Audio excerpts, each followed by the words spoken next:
shockingly minimized the abuse, limited the witnesses, and treated vulnerable young girls as if they were criminals. And you can read that grand jury testimony yourself.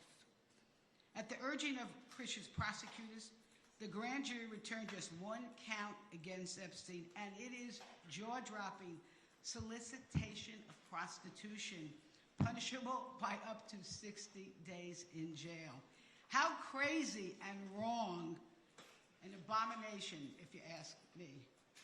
Disappointed and alarmed, Chief Ryder took the case to federal authorities, and what followed was more shock and awe to the justice system. In 2008, as we've heard, Acosta approved the secret, shameful, non-prosecution deal without notifying the survivors, and then sent the case back to Palm Beach County. Epstein was allowed to plead guilty to solicitation of prostitution, solicitation for a minor for prostitution. Really? That was that? And then he got an 18-month sentence, which he served about 13 months, federal immunity from prosecution here in South Florida, immunity for unnamed co-conspirators, and work relief privileges. Listen to this. He had work relief privileges that allowed him to leave the jail each day to continue his systematic sexual exploitation of women and girls. And the most troubling also, a deal was hidden from the public, and the full extent didn't come to light until reporting from the Miami Herald and the Palm Beach Post, who brought the fight to bring the grand jury records into the open. Justice was denied without explanation, and listen, I'm hoping as we move forward, these local prosecutors must be subpoenaed and they must be questioned under oath. Because I think they know the secret. So these survivors were abused first by a predator and then failed by a justice system that too often protected wealth and power over vulnerable women and children. And let's be clear, folks, had prosecutors in Florida done their jobs, most likely hundreds of young women might have been spared unimaginable harm. So we're here again. We're going to continue to ask the questions that should have been answered years ago. Why was Jeffrey Epstein, a serial predator who used his wealth and influence to exploit underage girls, given little more than a slap of the wrist? Who else should be held accountable? And what must we continue to do to make sure this never happens again? We owe the survivors and the public the answers and more. And with that, I thank you, and I yield back. Thank you. Thank you, Congresswoman. We're going to, of course, hear some opening testimony from survivors and advocates who will speak about the failure of our justice system to protect them, others, and certainly to hold Epstein and so many others accountable. They're going to each provide some opening remarks. I do want to introduce them briefly. We're going to hear from Danny Bensky, who is an advocate, dance, teaching artist, choreographer, and Epstein survivor. As an educator of the arts, Danny's advocacy derives from creating a safer world for her students and future generations. She is a public speaker and hopes that by sharing her story, we can get an inside perspective into grooming and how abuse can happen and how systems fail people. Danny was abused by Jeffrey Epstein in 2004 and 2005 when she was just 17 years old and working as a dancer in New York City. She has since spoken out about the government's handling of the case and has pursued legal action. And of course, the amount of courage is incredible. And I want to thank, of course, Danny for being here. We'll also hear from Rosa. Rosa is testifying under her first name and under that name only, just for her own safety. She was recruited in Uzbekistan by a modeling agent, co-conspirator, and brought to the U.S. with promises of a career. She met Jeffrey Epstein in 2009 and was abused over several years. With her immigration status used to keep her from leaving, Rosa is a fighter, a coach, a wife, and a stepmother. And her courage, of course, is immense, and we want to thank Rosa for being here. We're going to hear from Courtney Wild, who was abused by Jeffrey Epstein in Palm Beach beginning at the age of 14. Courtney is a mom, advocate, and survivor. She later brought a lawsuit against the federal government.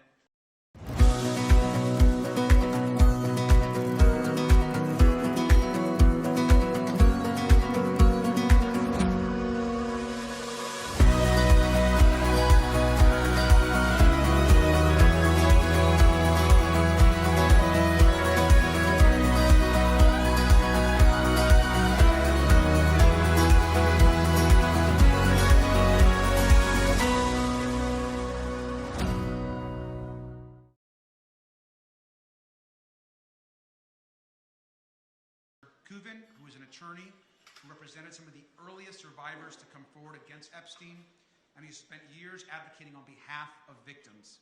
He will speak about the failures in the original prosecution and the impact those failures have had on survivors. We'll also hear from Lauren Hirsch, who's a former prosecutor and an advocate working to combat trafficking and exploitation. She will discuss the ongoing efforts by survivors and advocates to seek accountability and justice. We will also hear from Maria Farmer by video, who's the first person to report Jeffrey Epstein's abuse to authorities in 1996. She'll be providing video testimony. Finally, Sky and Amanda Roberts are here. We all, of course, know their incredible courage, and they'll be reading a brief statement as well. We will continue, of course, to honor Virginia's memory, her legacy, and her tireless fight for justice. I want to especially thank the witnesses for being here and for your enormous courage. You are doing, obviously, a service, not just to all of the women and girls that have suffered, but to every single American woman and American girl in this country who need to be believed and who need to know that when they report a horror against them, government is going to believe them and is going to stand up for them. And so thank you for your courage today. I now am going to hear a video that Maria Farmer wanted folks to hear about. And so we're going to go ahead and play that. So Ms. My Farmer, name is Maria Farmer. I am the whistleblower who reported Jeffrey Epstein, Ghislaine Maxwell, Les Wexner, and others to the FBI 30 years ago in 1996. Today, I apologize for my appearance. I was not well enough to attend this hearing in person and have recently been released from the hospital. That's the result of 30 years of fighting. For 3 decades, I've carried a weight that no survivor should ever have to bear. I reported what I believed were heinous crimes against children, and these individuals responsible were involved in an international pedophile ring. I reported their crimes in real time, and the government continues to ignore me to this day. In 1996, I reported Epstein and his co-conspirators to my local New York City 6th Precinct. The commanding officer told me local police could only address the local arson crimes, and he instructed me to immediately report the whole story, spanning several states, to the FBI. He told me that it was vitally important that I tell the whole story to the FBI, which I did. The FBI asked me questions, said they were familiar with some of the perpetrators I identified, and gave me every reason to believe they would respond. That failure, that single moment when law enforcement refused to take action, set off a cascade of injustice and grave repercussions to my sisters, my family, and so many others, and to me personally, including my health and well-being. The FBI's decades of failure and inaction led to countless more girls and young women suffering abuse and trauma that could have been prevented. Individuals like Virginia Giuffre, Anushka DeGiorgio, Shantae Davies, Marika Chartoni, Danny Bensky, Jenna Lisa Jones, Ashley Rubre, and Jennifer Rose, among others. Each survivor represents a life changed forever, suffering that could have been spared if the FBI had done their job in 1996. The failures did not stop there. In 2006, the FBI tracked me down, stating that they searched for me because they knew I had reported Epstein 10 years earlier and no one else had. They urged me to testify in a federal criminal trial against Epstein and his co-conspirators, and they promised that they would get him this time. I trusted them again, relied upon them again, and they betrayed me again. Rather than following through with their promises, the government offered Epstein a sweetheart deal and shielded powerful individuals from accountability. and they persist in granting special treatment to certain people to this day. I have received death threats from Maxwell and her associates, including one instance where they threatened to burn my apartment down. And those threats have not stopped. I have been subjected to more than 3 decades of ongoing harassment, vicious challenges to my truthfulness, and real danger from internet instigators, trolls, and more. Meanwhile, my numerous efforts to obtain my 1996 report from the FBI have been rejected time and again. In 2023, I wrote a letter to the government asking for an investigation of the government's actions or inactions in response to my 1996 report. The Inspector General replied, saying they were busy with other things, would get back to me, and they never did. I sent multiple FOIA requests for my FBI report records. In January 2025, in response to my most recent request, the government said that they would get back to me in November of 2027, a delay of 3 years. I finally received a letter saying they looked at my complaint, took some kind of action, and the matter was addressed, but what they did was a secret. With no other choice, I filed an administrative claim against the government and then a lawsuit. Since then, virtually nothing has happened, and I'm left waiting and wondering what is next. With the passage of the Epstein Files Transparency Act, after years of efforts to get my records, an FD 71 form was released for the first time, confirming just a small part of my 1996 whistleblower report and vindicating some of what I had said for years. However, the full extent of what I told the FBI was not in that document, so the release of the Epstein files provides only partial relief for me. Where is the evidence I provided of my sexual assaults and that of my sister Annie? Why won't the FBI release my full report? The failures of those sworn to protect us have overwhelmed me. Doing my civic duty has cost me dearly. The stress of this trauma, the government hiding and refusing to turn over written confirmation of my 96 report, along with the ongoing harassment and death threats, have contributed to me developing serious health issues, including Hodgkin's lymphoma, a brain tumor, and recently Addison's disease. In the last month, I have spent 23 nights in hospitals, including multiple nights in the ICU. Along with my health, it has robbed me of my career.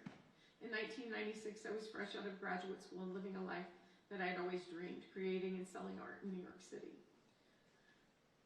When I was assaulted, threatened, held captive, my career was halted, and the trajectory of my life was thrown off course. So many others had their dreams shattered by these crimes, and they could have been prevented. Individuals like Virginia Jeffrey, who is the backbone of this case and remains the inspiration behind this fight, she's the reason my sister and I came forward publicly so we could stand together. She faced also relentless attacks to her credibility online, yet she fought. While Virginia may no longer be physically beside us, she's been our shining star and guiding light and remains so today. The rest of humanity owes it to her legacy to continue this quest. We are still walking down the trail that Virginia blazed for us, so let me be direct about what we need. The federal government owes us explanations, accountability for injuries caused, and a promise of systemic change when crimes against children are reported. Accountability should start with the government's acknowledgement and responsibility for their repeated failures to act in response to my 1996 report. The government needs to take responsibility for endangering and injuring girls and young women. The government needs to start telling the truth, face my lawsuit, and be held to account to me and to all others who have been harmed. Had the FBI done their job, 30 years of child sex abuse and trauma could have been avoided. I want my full FBI file, including the 96 and 2006 reports, including my art. We also need the FBI and the Department of Justice to fully investigate every lead in this case. We need investigation and prosecution of everyone responsible, both men and women. This includes the officials who enabled the 2008 sweetheart deal, the other perpetrators and the many co-conspirators, and anyone who is currently shielding powerful individuals from justice. No more protection for the guilty. There must be no pardoning or commuting the sentence of Maxwell, who sexually abused me, my minor sister, hurt so many girls and other young women, and personally threatened to kill me, has shown no remorse and has demonstrated no basis on which to believe she would ever be truthful. As the Epstein case whistleblower, I have waited 3 decades for justice. It's a miracle I'm still fighting, especially considering what the stress of 3 decades of this case has done to my health and well-being. I will keep fighting for justice and transparency, for a better, safer future for the next generation. Thank you. Well, thank you. And obviously, I know we don't often get to hear from Ms. Farmer, and we're just very grateful that she chose to address, obviously, us and the country. I also want to thank her sister, Annie Farmer, who has been an incredible advocate, a survivor, of course, herself, and has really worked to share her sister's story and her own story whenever possible. We're going to hear some opening remarks also from Sky and Amanda Roberts, and so I would ask them to join us here at the podium, and I want to thank them also for their courage and for being here.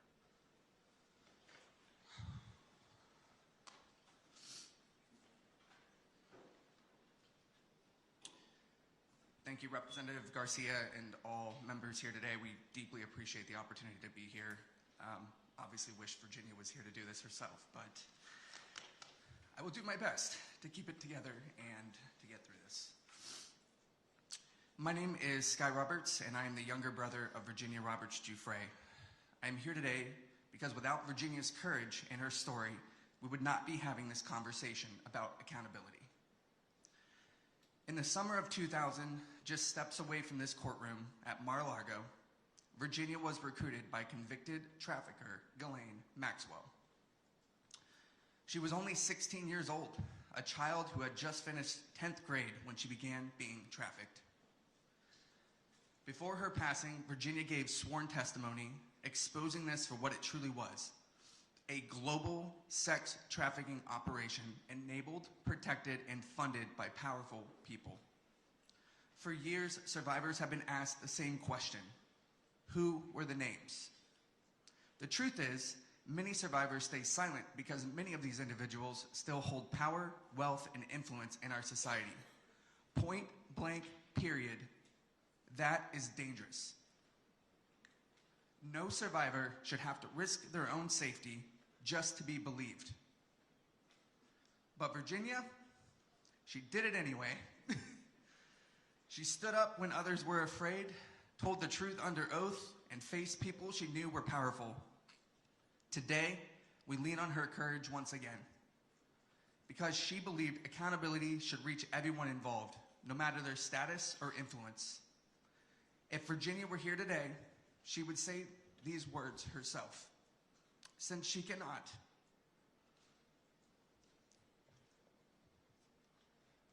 I will say them for her as her little brother.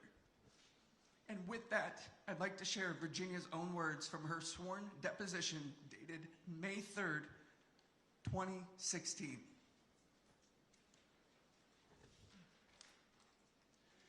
They trafficked me to many people. Okay, please name a person that Ghislaine Maxwell directed you to have sex with. Prince Andrew. Okay, who else? As a whole, they both trafficked me to many people. Okay, so can you please tell me when Ghislaine Maxwell asked you to have sex with another person? Glenn Dubin. Who else? Well, Redacted is another one. Ghislaine Maxwell asked you to have sex with Redacted? And Glenn Dubin and Steve Kaufman were, like I said, the first people I was sent to after my training. And where does Alan Dershowitz fit into this group of people? Same. I can't tell you piece by piece by piece who. I know Glenn Dubin was first. Okay. And I know Stephen Kaufman was one of the first that I was sent to. Alan Dershowitz could have been between there. Between Glenn and Stephen. This is only a small sample of the thousands of stories that still remain untold. But the question today is no longer whether names exist, The question is, what will Congress and the Department of Justice do about it? Even if only a handful of names are publicly known, will there finally be investigations and accountability? With that, I'd like to turn it over to my wife, Amanda Roberts.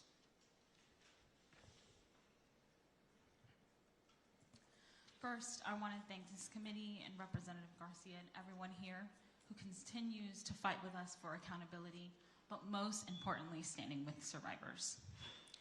Virginia's story was harrowing, and as you heard my husband speak, she wasn't afraid to say the names. We are talking about millions of files, sworn testimony, depositions, emails, flight records, bank records, photographs, videos, and evidence collected over decades.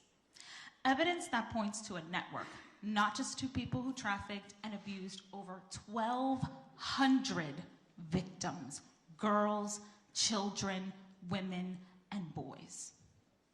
Epstein and Maxwell did not act alone, and Palm Beach was the blueprint.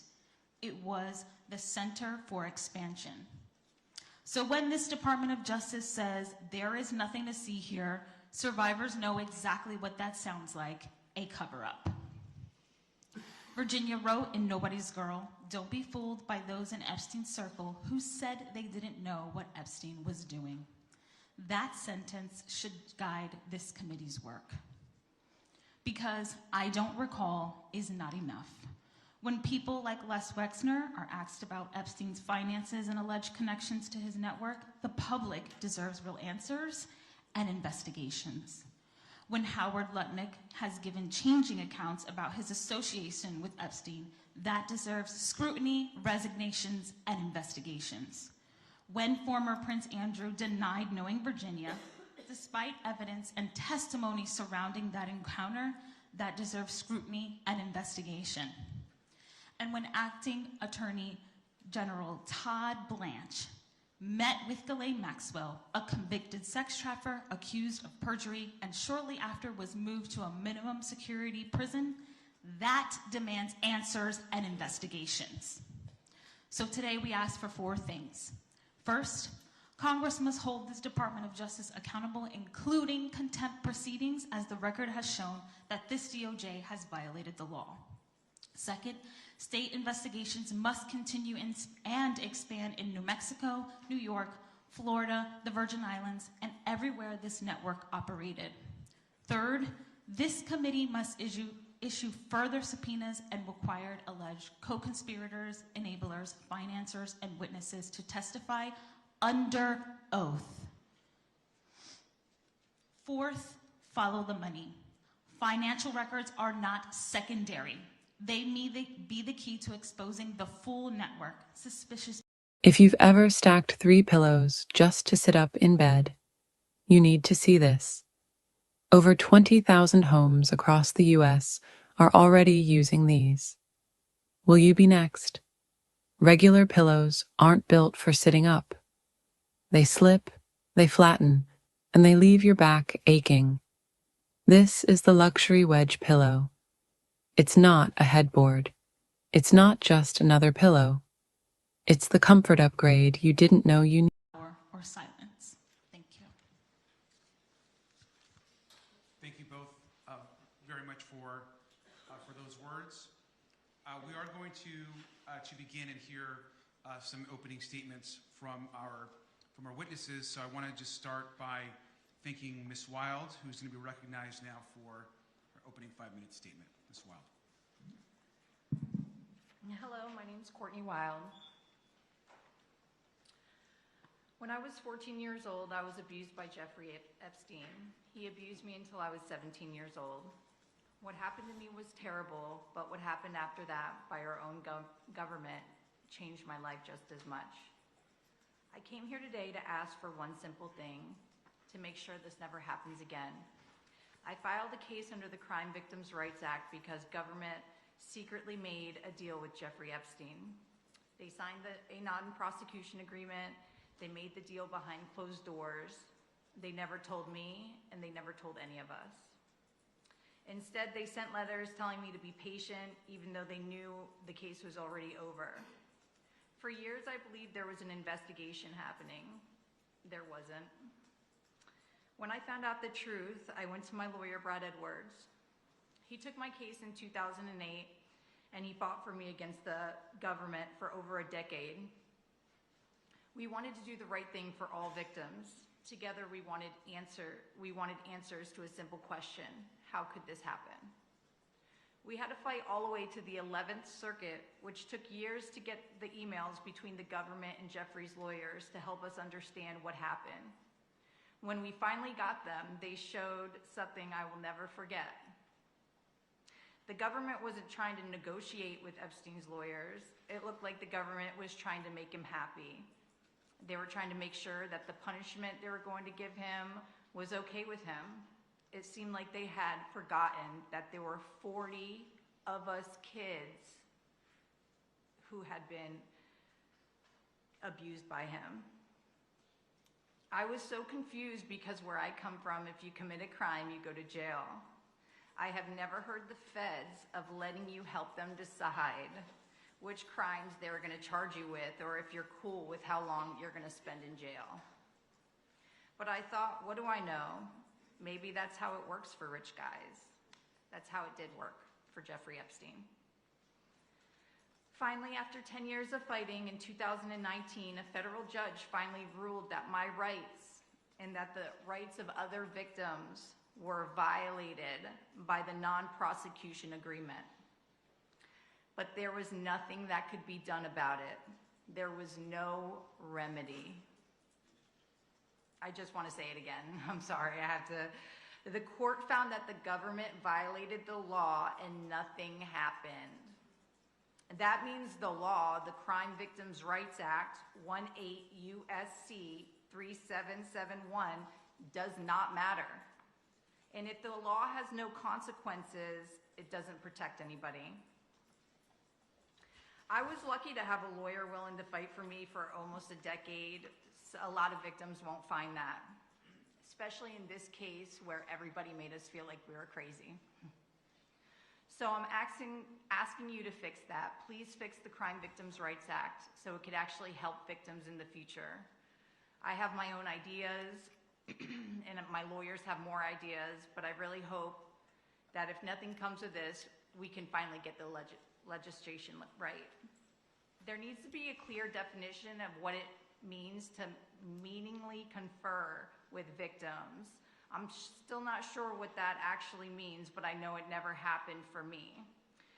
There must be real consequences and penalties in the statute that apply automatically when a court determines that a victim's rights have been violated.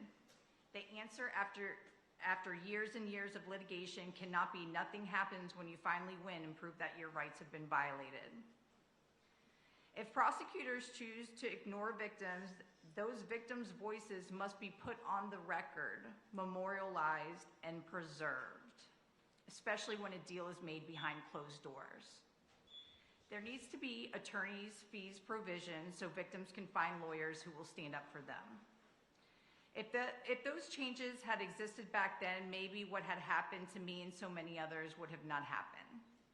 My case against the government for violating the rights of at least 40 of us Palm Beach kids was happening from 2008 to 2019. Do you know how many other girls Jeffrey abused in that time period? I bet the FBI knows. But the point is that Epstein continued to abuse other girls in New York, New Mexico, around the world, and even still here in Florida, well, after he was released in 2009, and everybody knew it. There were lawsuits, there were so many new articles, he was a registered sex offender, and still nothing was done by the government. Not until 2019 when he was finally arrested. None of those girls should have ever been abused. Jeffrey Epstein should have been in jail. If he had been in jail like any other man who did the same thing as him, he would have been, and there wouldn't have been a single victim after 2009. But he wasn't, and he did. He abused so many girls after 2009 at the same exact time that I was asking the government why he got the deal and why they violated my rights. That is the real injustice here. That is the real thing we need to prevent from ever happening again in this country. I was there for his bail hearing in 2019, and I spoke to the judge right in front of him about how dangerous he was.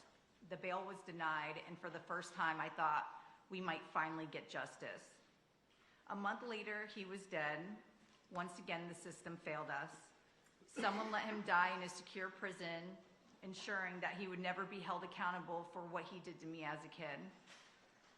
Since then, there have been prosecutions, there have been civil cases, there have been settlements, but none of that changes what was lost, and none of that fixes what was allowed to happen in the first place. We fought for years to get Jeffrey Epstein arrested. We fought to hold people accountable. We did not fight so that this could turn into something political, or so that our rights would be violated once again. I lost years of my life fighting this, and so did many others. We did that so the next victim wouldn't have to. So don't let this work be in vain. Make the Crime Victims' Rights Act matter. Thank you so much. Thank you very much, Ms. Wild. Ms. Jones, you are now recognized for your opening statement. Ranking member and members of Congress, my name is Jenalisa Jones. I was 14 years old when I was abused by Jeffrey Epstein in Palm Beach. It has taken me many years to find my voice. For a long time, I stayed silent because I was afraid and because I did not understand why this happened to me. When I finally came forward, I made a commitment to use my voice responsibly. I'm here today to do exactly that. Last September, I went to Washington, D.C. along the other survivors with a simple request: transparency and accountability. We asked you to help us understand how Jeffrey Epstein was given a non-prosecution agreement, even though the government had evidence that he had sexually abused dozens of children, including me. We asked how he was allowed to leave jail in 2009 and continue harming young girls. We asked for answers that would hold our government accountable for its actions. We still do not have those answers. Instead, what we received caused harm all over again, including too many of our survivor sisters who had never come forward before and who never wanted their names or abuse to become public. The Department of Justice released documents that exposed our names, our social security numbers, and deeply personal information. Survivors' identities were made public. Husbands learned about their wives' abuse for the first time. Children learned about the abuse of their mothers from reporters, from strangers on the internet, and in some cases, from other kids at school. Some survivors learned that friends had also been abused only because they saw their names in those documents. Others saw the most intimate details of their own trauma publicly exposed. Our privacy was violated.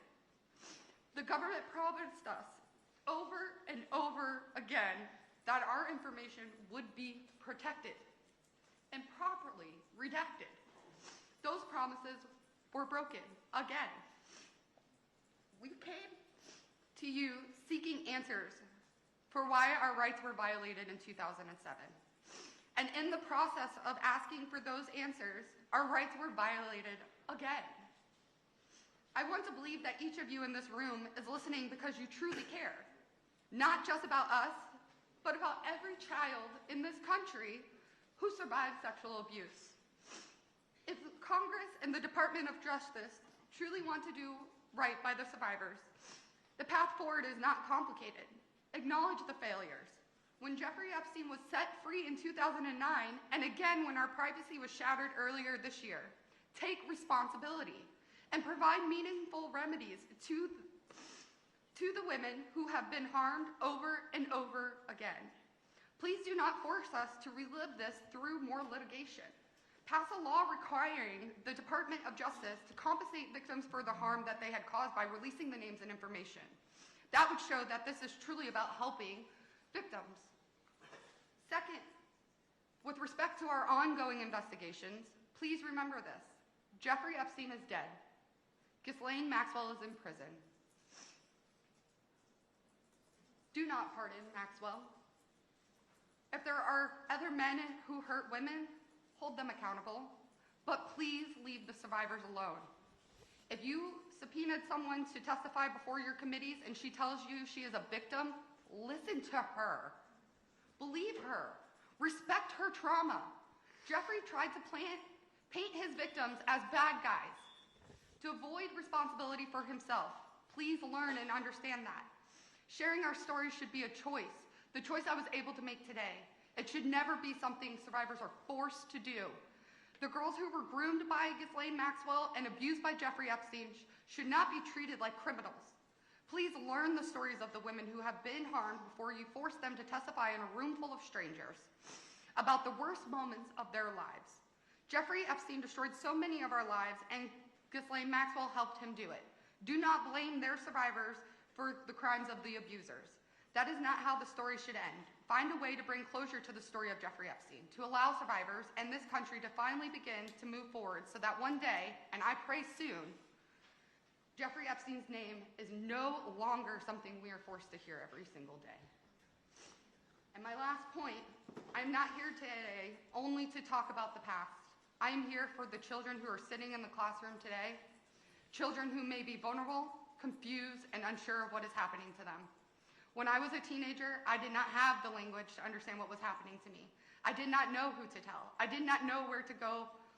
Many of us didn't. We were young and we were manipulated. We were left without the tools or the support we needed. That is something Congress can change.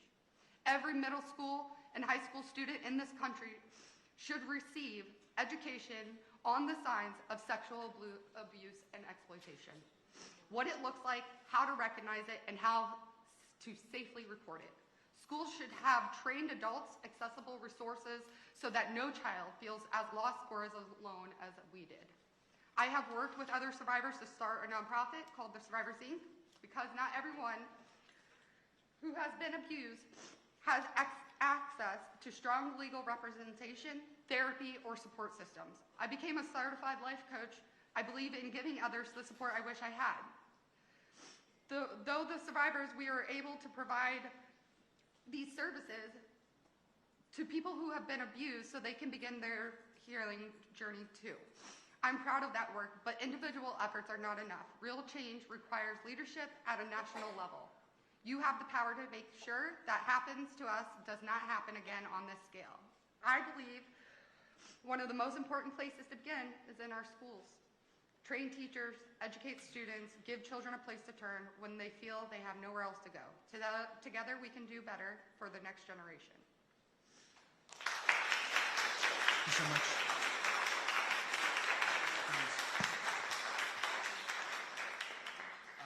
Ms. Bensky, you are now recognized for your opening statement.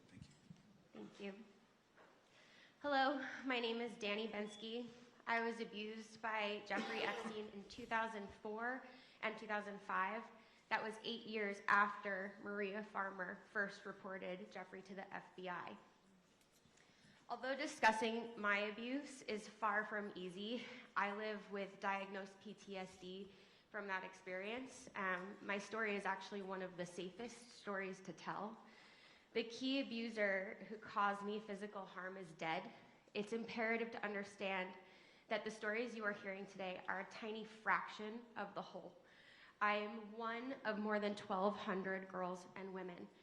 I don't face the same level of threats of defamation lawsuits and serious risks to my safety as some of my survivor sisters do. While there are co-conspirators who do need to be held accountable for the parts that they played in the operation of my own abuse, I was trafficked only to Jeffrey, which really, unfortunately, is not the case for so many others. I was groomed prior to meeting Jeffrey. I grew up in the dance world where perfectionism, body image issues ran rampant in a world that was built on hierarchy and secrecy. I would have my body criticized, critiqued, and manipulated, not so different from what I initially experienced with Jeffrey. I was trafficked to Jeffrey. I had 2 recruiters. One was a late teen, and the other was only 15 years old, just trying to escape her own abuse. Jeffrey weaponized my aspirations and dreams by speaking the language of dance and making false promises. My mom had been diagnosed with a brain tumor. I had seen the name Epstein listed on a donor wall and believed that his wealth and power had come from the medical profession. I brought him her scans, hoping to understand her diagnosis. Instead of helping her, he used my mother's brain scans over me, giving me an ultimatum: either recruit more girls or do more for him. I didn't end up recruiting anyone, and instead just endured the abuse. In May of 2005, my mother had a successful operation at Mount Sinai to remove the tumor, and I finally extricated myself from Jeffrey's web. The Epstein case demonstrates that institutional systems have failed survivors time and time again. I was first subpoenaed in 2008 for an interview. I was just 20 years old, and without a victim's rights advocate or a lawyer, I didn't know that I was entitled to those protections. No one told me I was safe. Try Granola, the AI notepad that will transform your meetings. Click one button, and it works in the background. No bots here. Take rough notes, and Granola will make them awesome, adding details you've missed. You can even ask Granola to do stuff, like list my action items, or give me feedback on my contribution. Try it for free on a meeting today.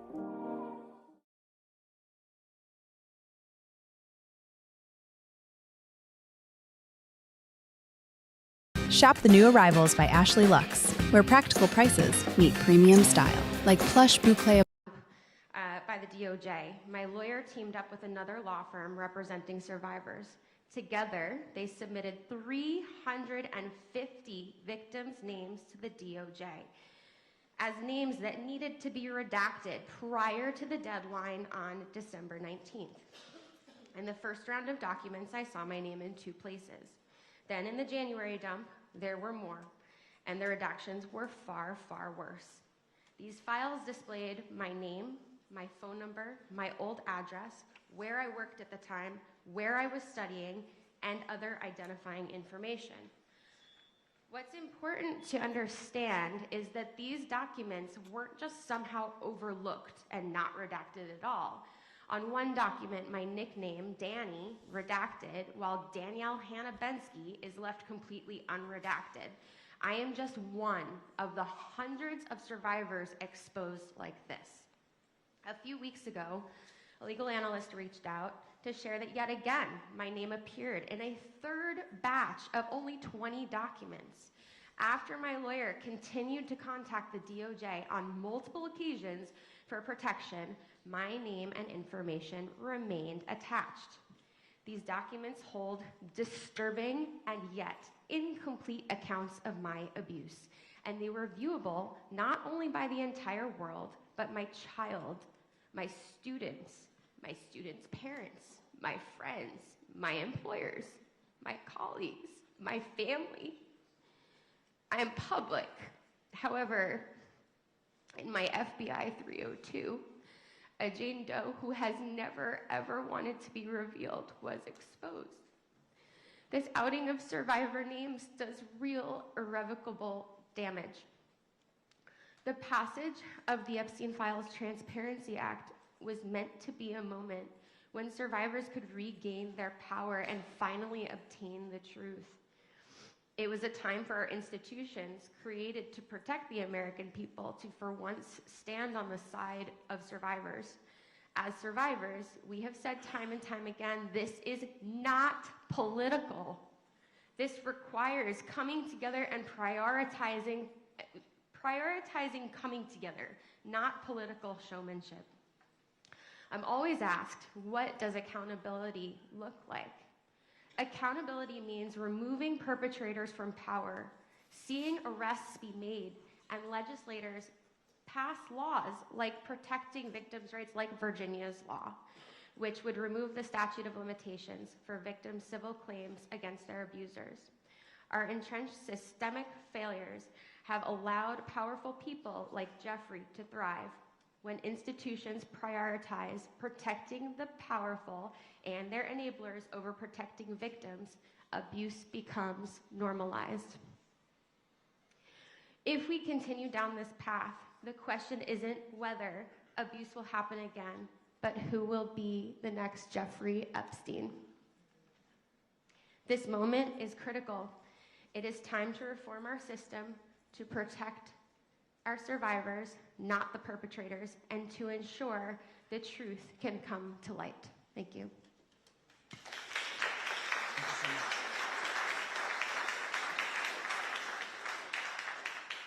Thank you. Ms. Rosa, you are now recognized for your opening statement. In 2008, I just turned 18 when I met MC Square Model Management owner named Jean-Luc Brunel. Coming from a financial and stable background, I was a perfect target for coercion. I was promised modeling career beyond my dreams. In less than 6 months, MC Squared obtained an O1 visa for me. A feat nearly impossible for a teenager with almost no experience. I did not have the documentation to earn that visa. By May of 2009, I was in New York City. I was isolated, controlled in a manner I've never experienced before. Within 3 months, the agency claimed I owed them over $10,000. I had no family, no friends, or no money. MC Square controlled every aspect of my life, where I went, how I dressed, and how I looked. They provided me enough of allowance to keep me afloat, but never enough to be independent. Less than a month after I arrived to the United States, my agency sent me to a home of a registered sex offender. I was introduced to his girlfriend under the disguise that she was a photographer who helped me build my portfolio. Now I know that Jeffrey Epstein was supposed to be in jail cell in June of 2008. I met him at his house right here in West Palm Beach. He was not in a jail. Jean-Luc Brunel brought me to West Palm Beach to have dinner with Epstein in July. Epstein used the names of powerful politicians to demonstrate his influence. He told me he's an investor of the very agency that promised me a career. He also spoke of his arrest, that it was a game, bragging about girls visiting his cell, and his friendships with authorities. Jeffrey offered me a position at the Florida Science Foundation to handle phone calls to help me with my financial troubles. One day, his masseuse called me into his room, where I was molested for the first time by Jeffrey. For the following 3 years, I was subject to ongoing rape. Jeffrey Epstein was under house arrest for the molestation of underage girls at the exact time he was abusing me. Seeing that the fact that he could commit those acts made justice feel impossible to me, and it took my ability to seek for help.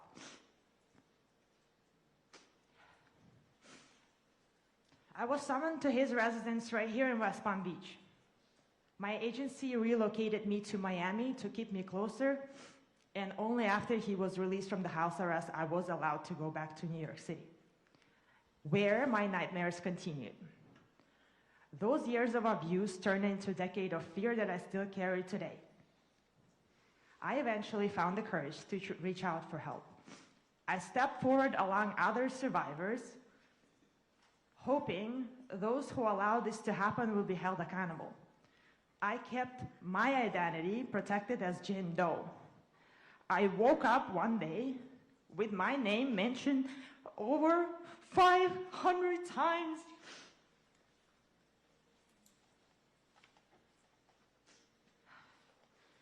While the rich and powerful remained protected by reduction, my name was exposed to the world. Now reporters from across the globe contact me. I cannot live without looking over my shoulder. I can only imagine the long-term impact this mistake will have on my life. I wanted to be a doctor when I was a kid. So I want to end this statement with a story. In 1800, the doctor named Ignaz Semmelweis discovered something life-saving. He realized that the doctors who were performing autopsies and then immediately delivering babies without washing their hands were carrying cadaverous particles, causing women die in agony.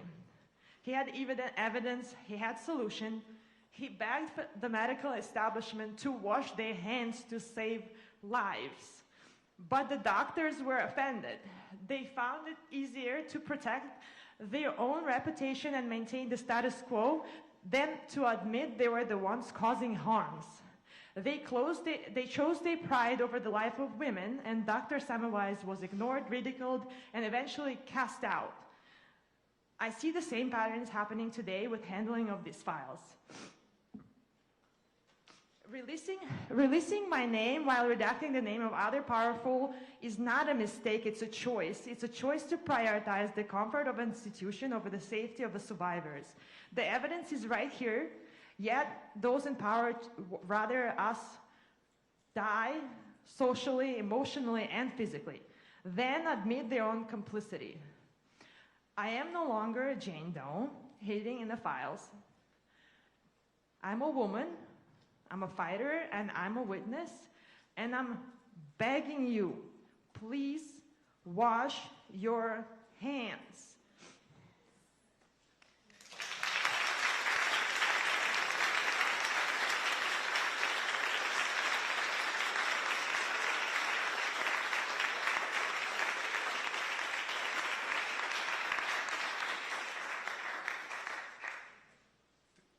Thank you, Ms. Rose.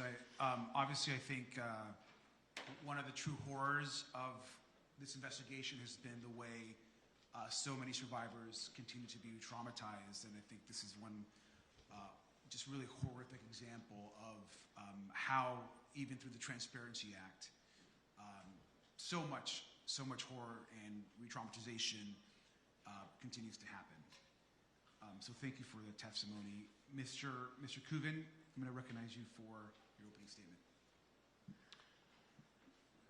Thank you.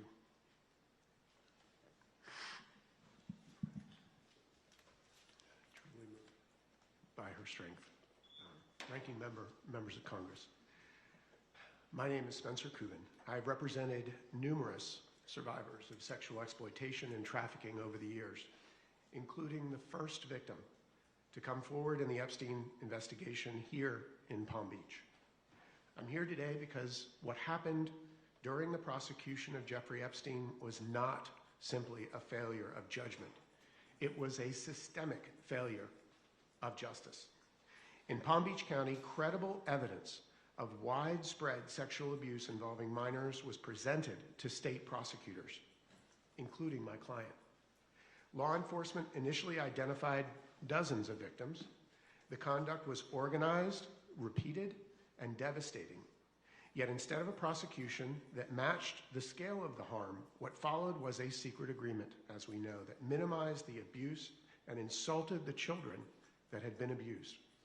Despite the efforts of some of the federal agents at the time, the U.S. Attorney's Office in the Southern District decided to have these secret meetings with Epstein's attorneys.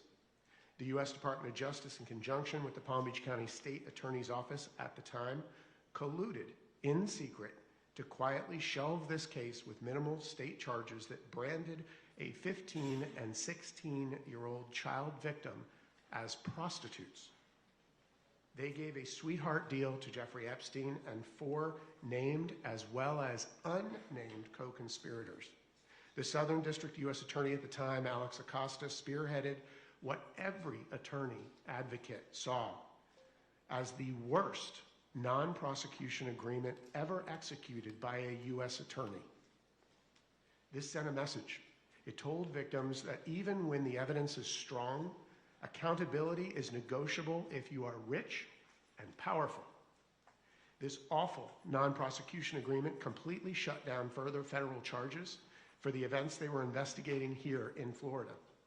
As I mentioned, that tragic deal was negotiated and signed in secret. Not only was it kept secret from the world, it was kept secret from me. Calls were made repeatedly to the U.S. attorneys investigating this at the time by myself, an advocate for multiple victims at the time, And of course, it was kept secret from those victims. I was forced to file motions with the court to compel its ultimate disclosure, even after it had been executed. And finally, after obtaining court orders, they turned it over to us. A full year after it had been signed.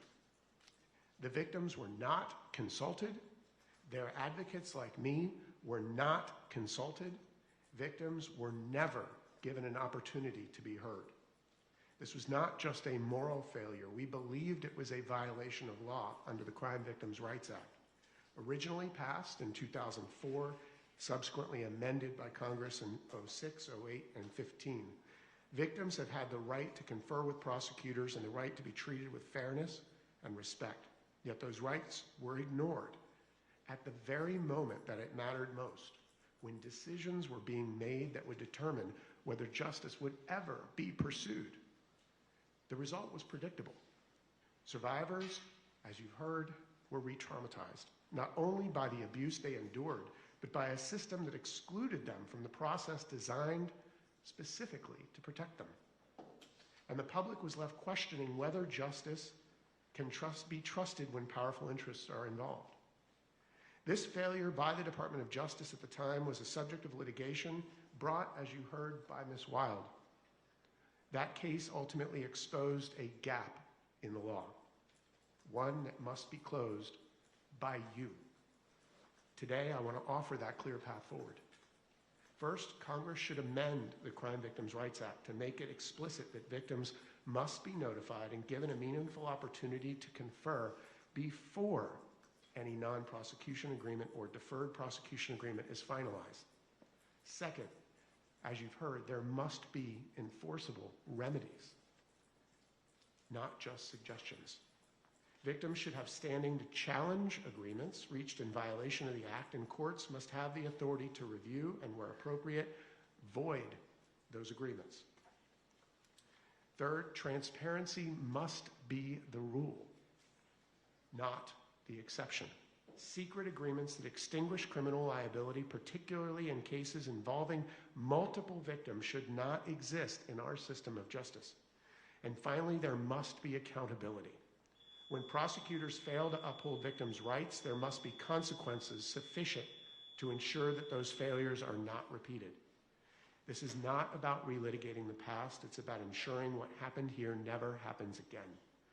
The survivors in this case have showed extraordinary courage coming here today. They told the truth and they trusted the system, and the system failed them. Congress now has the opportunity, and I would suggest the responsibility, to fix it. Thank you. We look forward to your questions. Thank you very much.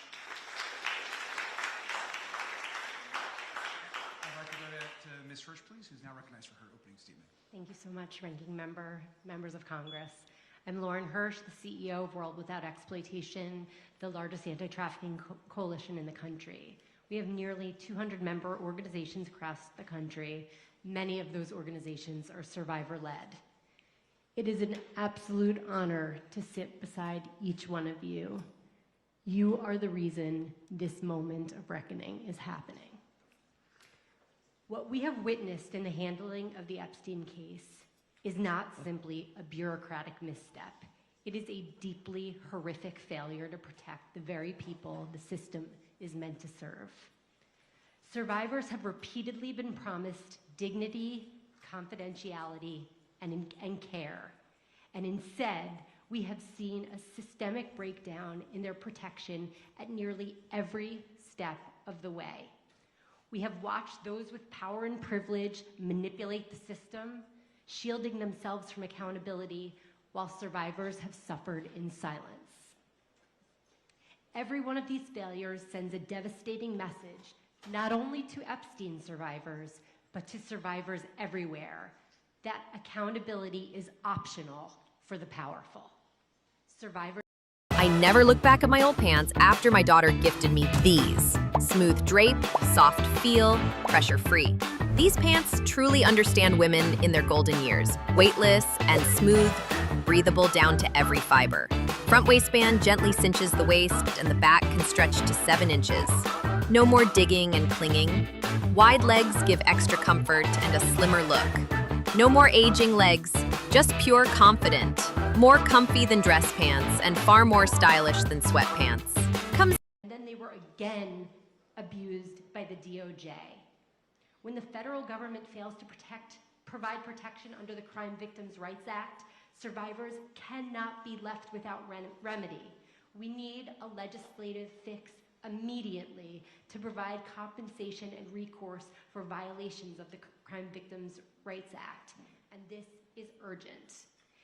I think everyone in the room has heard the survivors and understands the profound harm caused by the DOJ in releasing hundreds of names of survivors and their personal information in the aftermath of the Epstein Files Transparency Act. So I'll keep this part brief. As a former prosecutor, I understand that mistakes happen. We're human. But when hundreds of names are released repeatedly, including nude photos of a survivor, this can no longer be dismissed as human error. Something has gone horribly wrong inside the DOJ, and the American public deserves clear answers about how this failure has occurred. This requires a recorded deposition of Pam Bondi on May 29th, not a transcribed interview.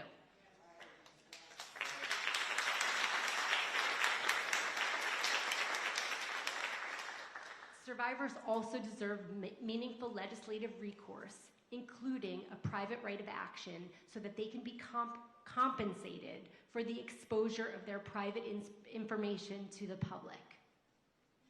Accountability cannot end with an examination of process failures or even legislative fixes. These files demand further examination. Assertions that there are no credible investigative leads are deeply concerning. From my perspective, both as the CEO of World We and a former prosecutor, that conclusion is not only premature, it is inconsistent with the available record. There is an abundance of potential investigative leads that warrant serious independent review. For 3 decades, countless men operated with complete impunity. Sex trafficking does not happen in a vacuum. It is driven by the demand for commercial sex, and it is enabled by systems and people who are willing to look the other way. That is exactly what we're looking at here. Likely the largest sex trafficking operation the United States has ever seen. The files are clear, and the files name names. When individuals and institutions surface repeatedly in the files, it's a pretty strong indicator that there's some there. When there are millions and millions of dollars flowing between an individual and Epstein, and there doesn't seem to be a business relationship, but instead allegations of sexual abuse, that's not noise to ignore. That is an investigative lead. And this is just one of many examples. And the examples are not just limited to individuals. Major hospitals took money from Epstein and provided questionable care, and that's putting it nicely. Hospital systems, academic institutions, modeling agencies, and the list goes on. They all require careful, independent examination of investigative leads. The burden should not fall on the survivors to name names or drive investigations. Survivors should be given safe, voluntary spaces to speak, but they should not be compelled. The responsibility lies with investigative bodies, prosecutors, the DOJ, on relevant authorities to do their jobs thoroughly, transparently, and with integrity. Survivors have already carried far too much of the burden. They should not have to carry the failures of our institutions as well. What is needed now is not defensiveness, but accountability. And finally, for survivors and for World Without Exploitation, this is not and has never been political. I'm sure that it will be twisted into us entering the political fray by being here today. but we have been absolutely clear. We will and have worked with anyone who is serious about getting to the truth. The era of silence and inaction must end here. Thank you.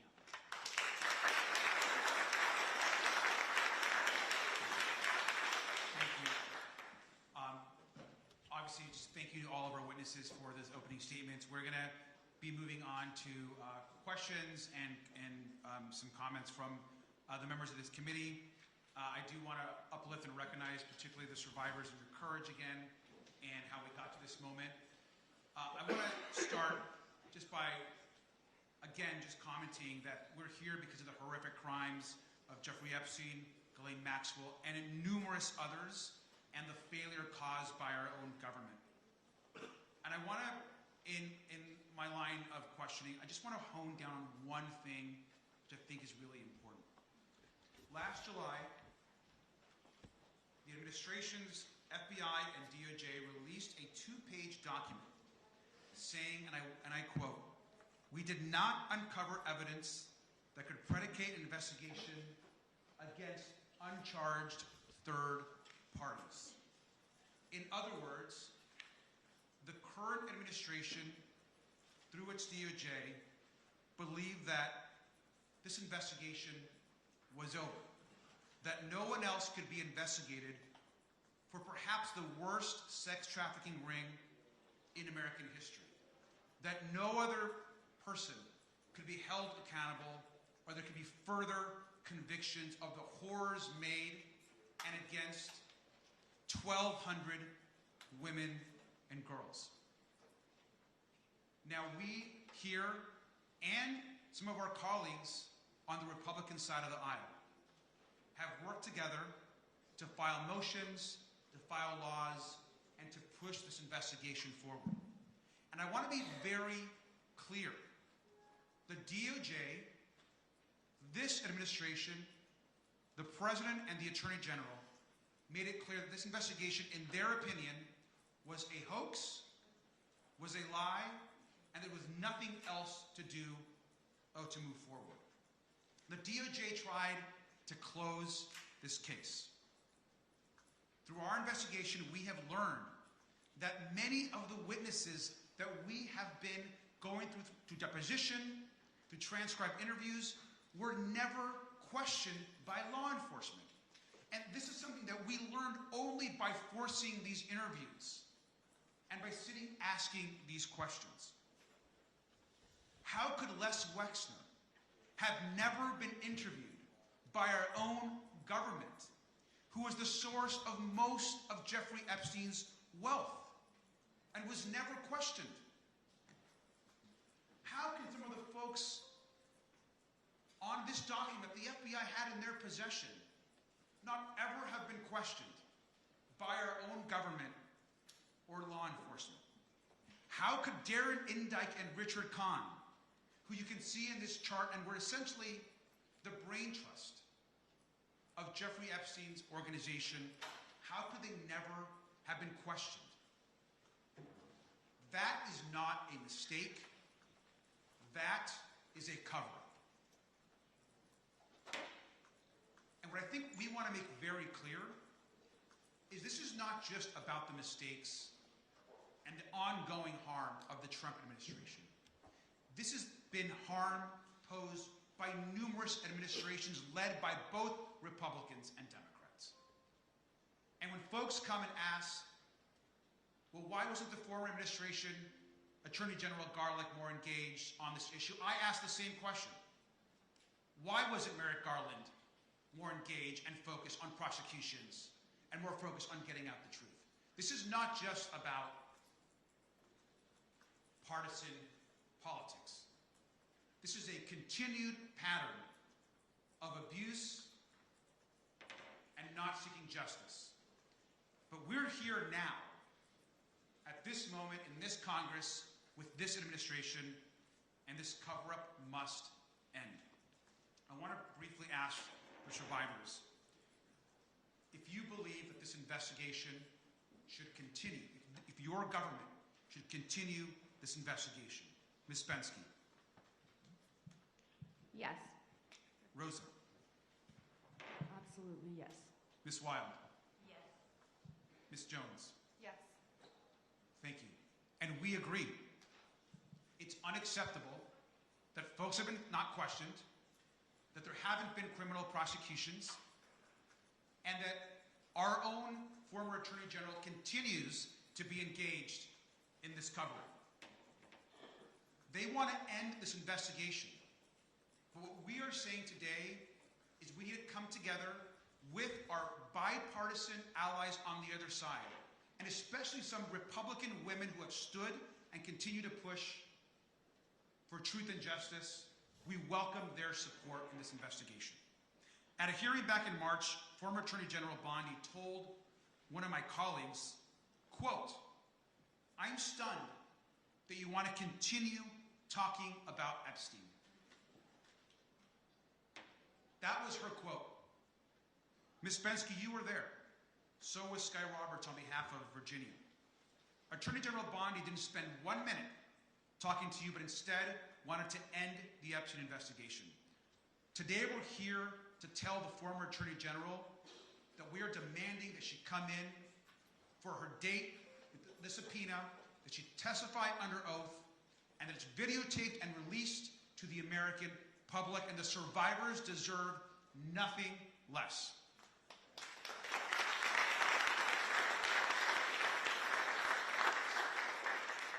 And I want to again ask the survivors. We know that approximately 2.5 million documents are still hidden. And we also understand that anything that's released in the future needs to be redacted with care and properly.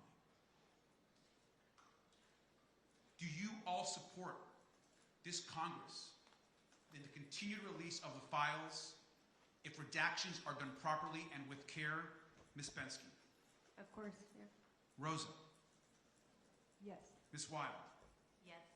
Ms. Jones? Yes. Thank you. I think it's important for the Attorney General, for Mr. Blanche, and for others to hear directly that the survivors don't think this is a hoax or that the investigation is over. Everyone in this room is committed to making the truth and justice a part of our legislative work. We have to pass laws and do the right thing. What we're facing right now is a systemic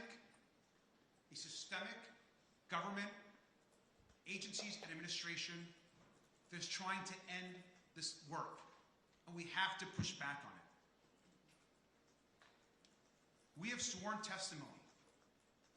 We've seen emails from the Epstein estate, from many others, even about the relationship and the friendship between the current president and Jeffrey Epstein. We continue to demand that the president force his DOJ to do the right thing by the survivors and to ensure that we get truth and justice. We're just a few miles away from Mar-a-Lago, where we know Ghislaine recruited and harmed and abused women, where Virginia herself was recruited. And we also know that the president, or his residence is just a few miles from here, is the one man in America that has the power to do the right thing and force the DOJ to release the files, protect the survivors, and demand and ensure that the American public get the truth. And that's why we're here today. And with that, I yield, and I will turn it over to Representative Christian Morphy. Thank you. Thank you, Mr. Ranking Member. Thank you to all the witnesses. Thank you for your bravery, your conviction, and your determination. Today, I want to ask you first about Ghislaine Maxwell. Ms. Wild, in a written victim impact statement that was filed in court, you said that the abuse you suffered was, quote, deliberate and systematic, designed by Epstein and facilitated by his staff and associates, including Ghislaine Maxwell, correct? I don't think that's I never had any relationship with Ghislaine Maxwell. Can you repeat that? In a victim impact statement in Jane Doe 1 and Jane Doe 2 versus the United States. Oh, yes. Yes. Okay. I'm sorry. I've never met Ghislaine Maxwell, but yes, that's what the other Jane Ms. Bensky, at Maxwell's trial, survivors testified that Maxwell participated in the sexual abuse of girls. Maxwell recruited victims for Epstein, including at schools. And that Maxwell once told a 14-year-old girl that she, quote, had a great body for Epstein and his friends. Isn't that what was testified to? Yeah, my experience was not with Maxwell, but I am sure that is true. Ms. Jones, after Maxwell was found guilty of unconscionable acts, Politico reported that Maxwell's lawyer, this guy right here, said that there's a good chance and for good reason that Maxwell would get a pardon. You have publicly stated that, quote, clemency would be a slap in the face to all survivors, right? I agree with that wholeheartedly. I think everyone on this panel agrees, probably. Maxwell hasn't shown any guilt, hasn't shown any remorse, hasn't shown any ounce of accountability for what she did. I've introduced a House resolution condemning clemency for Maxwell. I hope everyone here will join me because we have to do everything in our power to block a pardon for Ghislaine Maxwell.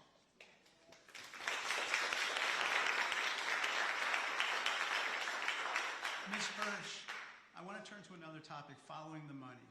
You're aware of Epstein-related financial records called suspicious activity reports, SARS reports, that have not been produced, correct? Yes. And just to level set, a suspicious activity report is a report produced by a bank anytime a customer performs a questionable transaction. It turns out there were numerous such reports filed by banks with the Treasury Department for Jeffrey Epstein, including large cash withdrawals and even requests that Epstein made for the creation of bank accounts and credit cards for teenagers and people who had nothing to do with his family. Isn't that right? It is. The Senate Finance Committee has found Epstein made wire transfers that are detailed in these suspicious activity reports, SARS reports, to the tune of $1.5 billion with a B, and include the names of women and girls he may have trafficked, as well as the names of his potential clients. I believe that this is paramount to the investigation of this sex trafficking ring. Would you agree with that? I do agree with that. If we're serious about following the money, I believe that these SARS reports must be disclosed by the U.S. Treasury Department now, immediately today. Have you heard about pop-on siding? We need 50 homeowners in your area to trial this radically simple new siding service. And get this, at no cost to try. This service is part of a program they're running to connect homeowners with professional pop-on siding technicians in your area. Pop-on siding is the latest innovation in home exteriors. It is beautiful and so easy to install. And get this, they don't even have to tear off your old exterior. They can just pop these panels on in a day, right over the top. It's so fast and easy, go ahead and sign up. It won't cost you anything. There's no risk, no obligation. Of the DOJ's, that were investigated in the DOJ's 2008 investigation, right? Correct. And DOJ has not released all of the video footage collected at Epstein's properties, correct? Absolutely. Not only that, I've actually walked through the home of Jeffrey Epstein after the incidents occurred and saw where the video cameras were located and no longer existed. Epstein tried to maintain his power over those he abused by taking away their chance at justice. We cannot let that happen. Donald Trump, I'm calling on you to listen to survivors. Release all of the documents. Unredact all these people. Prosecute the rest of these people and investigate the remaining.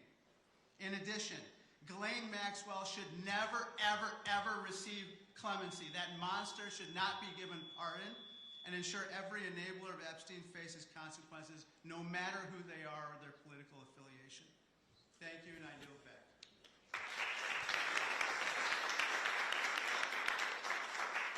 Thank you. Now we'll have Representative Stansbury.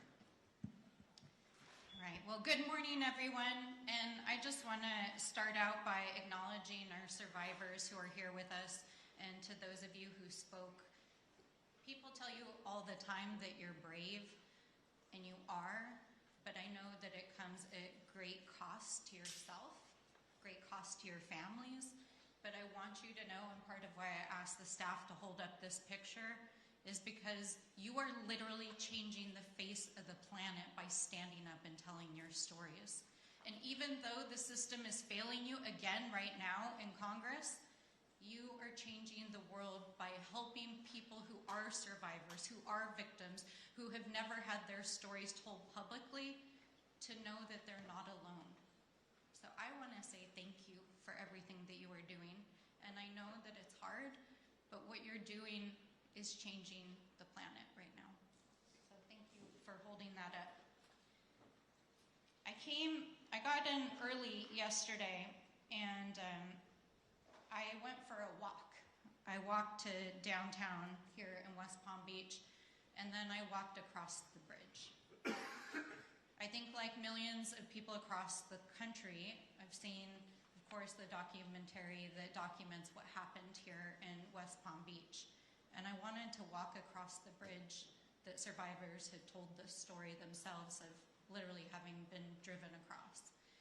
But I don't think that I truly understood the power, the wealth, the abuse that has happened in this community until I saw the mansions and the estates, the private clubs, and how inequality is literally written into the landscape here. And the reason why I wanted to start there is because there has been a lot said about the system of abuse that Epstein and Maxwell perpetrated. There has been a lot said about how grooming occurred, how recruitment happened, and how he psychologically threatened, abused, and used all these different tactics to abuse girls and women. But I want to make one thing clear here today, and I want to ask some questions about this, is we talk about the system failing. The system didn't fail. The system was designed to protect the wealthy. The system was rigged from the beginning when those mansions were built. The system was built on inequality. The system was built on exploiting people. It's written into the landscape here in West Palm Beach. It's written into the landscape in New Mexico, where Jeffrey Epstein went to Santa Fe with his rich friends and recruited girls that he exploited and then trafficked to other rich friends that he flew to New Mexico. This wasn't failure, this was a system. It was a system of exploitation, it was a system of abuse, and it was a system of power. And that's one of the things that I want to really dive into here with my short time today. Because the officials, the federal, the state, the local, the attorney generals, didn't just fail to investigate these cases, they chose not to investigate them. They chose to take bribes and kickbacks and campaign donations. The police department here in West Palm Beach chose to take a donation from Jeffrey Epstein. The police and sheriffs and others in other cities and states chose to take donations. And right now, while this is not a partisan issue, this administration is choosing to not investigate the crimes that are in these files. This administration is choosing to release the names of survivors and not perpetrators. This administration is choosing to not investigate or indict a single man who committed rape of a child or woman that is in the files. And this administration is choosing to gaslight the American people while all over the world, foreign officials are arresting, investigating. A prince has been taken down, and here in the United States, our Department of Justice, which is sitting on millions of files, is refusing to act. That is not a failure, that is a choice. That is a system built on wealth, inequality, and exploitation of women, of girls, of children, and a system built to protect the powerful. That is a system. And it is a system that Jeffrey Epstein developed here in West Palm Beach, and then it is a system that he exported to places like the Virgin Islands, to New Mexico, and to all of the places that he operated. And so I want us to think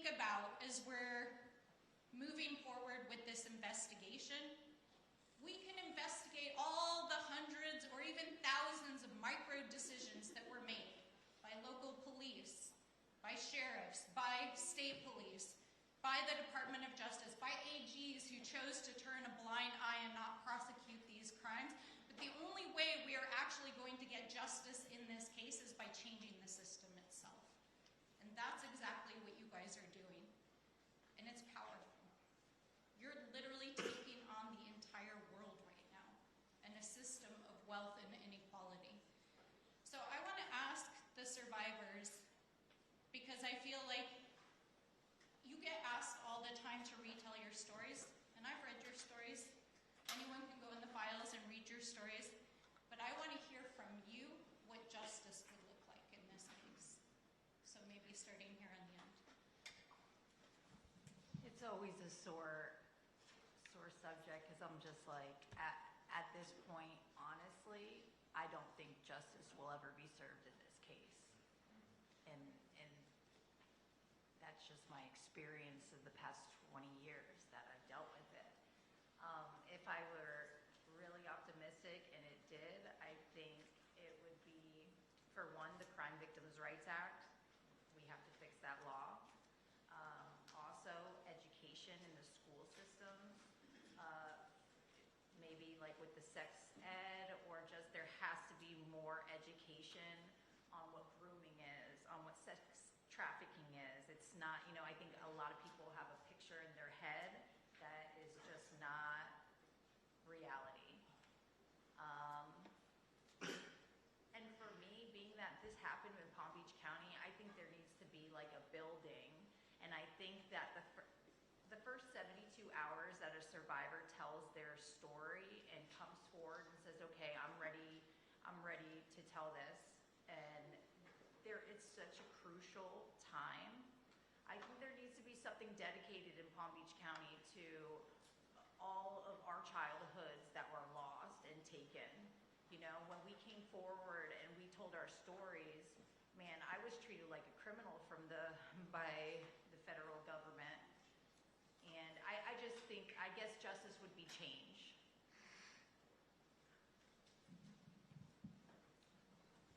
I don't know what justice looks like anymore. I'm just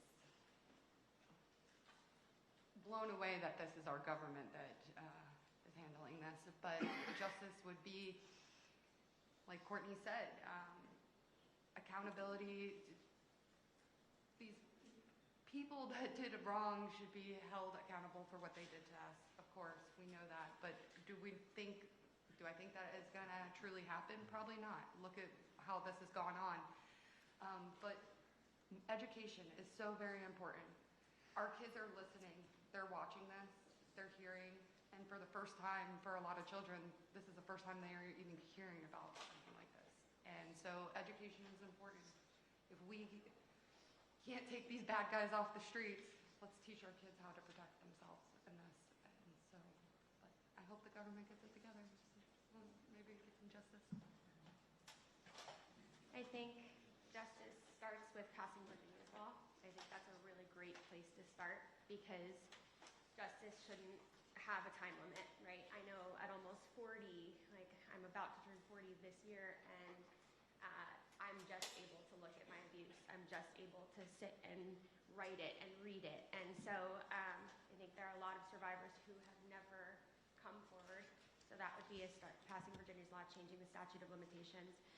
There's a culture shift that really needs to happen, where the blame needs to be placed on the perpetrator and not on the victim, similar to Courtney's experience. My experience with law enforcement, I was so terrified, and I did feel like I was being interrogated the entire time that I was there. I thought that I was going to go to jail that day. I was like, my life is over. It didn't really make me want to talk to anybody, but the FBI came back to my home in 2019. Anyway, I'll just say it was a very threatening feeling. So having an advocate in those spaces would also be really important. But yeah, just elevating survivor rights and making sure that we start with that baseline of Virginia's law. So I come from a different country, and I have a job. And if you come to me and you ask me, what should I do, and ask a question about my job, I'll give you an answer. I appreciate you asking that question, but I don't know. That's your job. You guys have to figure out how to make justice, not me. And you can't give me justice. Like, when I came to this country, I thought something's gonna be different. And I am shocked that this is happening here in the United States. You keep on saying this is the worst case in the United States, but it's not. It's the worst case in the world. This never happened to me in other places, and I traveled as a model all over the world. This didn't happen to me there, it happened to me here. You need to figure it out, and I hope you do. And I hope this never happens again to anybody. Keep it in the history books, don't stop fighting, don't let it go away. I wish one day we all can sit there and never hear the name, but I also hope that we will forever, so this never happens again. Good luck.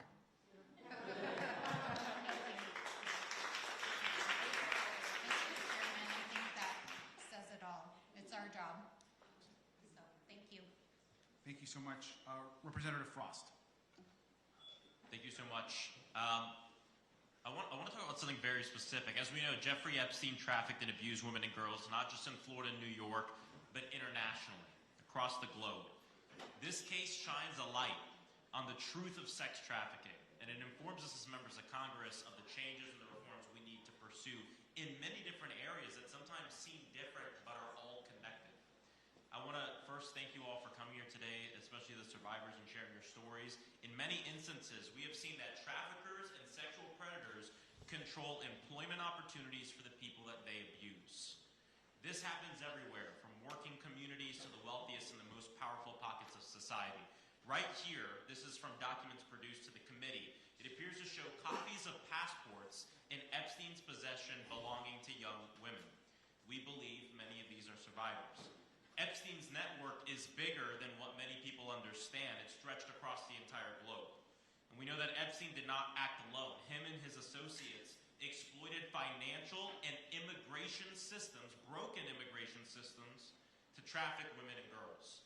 Epstein helped women enroll in English language schools, facilitated their admission into American universities to help them get visas, and helped them secure jobs, all as a premise for getting the women into the United States. We questioned Epstein's lawyer about this and his accountant about the sham marriages which they helped arrange for immigration purposes. And many of these women, sadly, became survivors of Epstein's abuse. Rosa, thank you so much for your very powerful testimony. Why did you come to the United States? You spoke a little bit about this. I was a model. I came here thinking that my modeling career is going to be continued here. I traveled before United States and I was very successful. When I was able to escape the ring of Jeffrey Epstein, I was a successful model afterwards, but only after. During it, I couldn't. So you came for opportunity? Yes. And we told you, right? We told the entire world, we've told the entire world, come to the United States for opportunity. This is a land of opportunity where you can be anyone, where you can do anything, right? Yes. New York City was a top of a list for any model traveling and getting a contract. Rosa, can you help us understand how Epstein, Brunel, and their associates used the promises of modeling jobs to recruit you and other women? When you enter modeling, you have a dream of ending up and walking a Victoria's Secret show or on a cover of Vogue magazines. So when you're a teenager and somebody approaches you saying that they can be there to help you and be your word ally, I hate that word really, because that was used many, many times in trying to make me believe that they are my ally in order to get those jobs. So naturally, it comes across like these people care. And you believe them. Why? Because you're just a teenager. It doesn't look really scary to begin with, so they gain your trust. And then they put you in a situation where financially you can't leave. The ticket back home costs $1,300 round trip. I was giving $100 a week in New York City to survive. And if any of you go to New York City today and try to live off $100, good luck. Rosa, we also know that you're an immigrant, and we know that Epstein and his network also manipulated and threatened women using their visas or immigration status. Can you talk about your experience with this? This records conversations better than taking notes ever could. This is Pocket, an AI note taker that records conversations so you don't have to. I use it for meetings, phone calls, or even doctor's visits. And it captures everything clearly up to 49 feet, even phone calls without even using the speaker. Once a conversation ends, Pocket automatically gives me a summary of what was said, action items on what I need to do next, and key takeaways that I can actually use. So instead of scrambling to take notes or worrying about forgetting important details, I can just be present in the moment. They didn't give me money to purchase a ticket, and I didn't have a credit card. I didn't have my parents sending me money. I couldn't afford a ticket back. So they used my dreams against me, saying that it's just a time and everything's going to be okay. And if I trust them, all my dreams are going to come true. We know that he weaponized people's immigration status, right? The fact that they were immigrants against them, to manipulate them, to force them into his horrible crimes and the horrible things he did to them. There are so many changes that need to come from this investigation, and I think it's important that we also remember immigrant women are disproportionately impacted by sex trafficking in the United States. Epstein exploited this broken immigration system to do these crimes.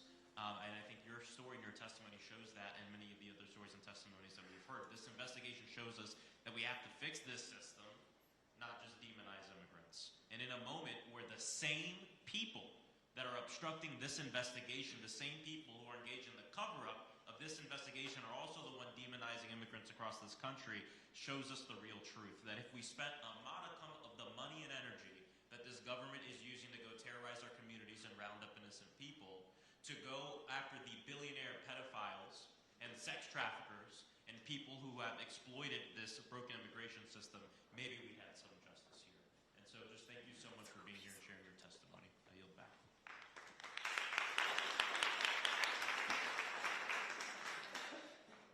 And now I'll recognize Ms. Lee from Pennsylvania. Thank you, Ranking Member.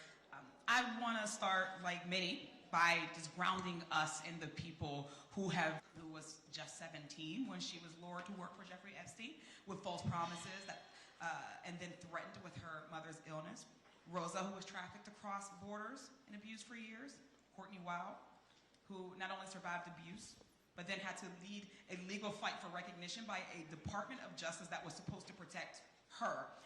And Janalisa Jones, who has sounded the alarm that a paltry release of DOJ files hints at a possible, probable cover-up.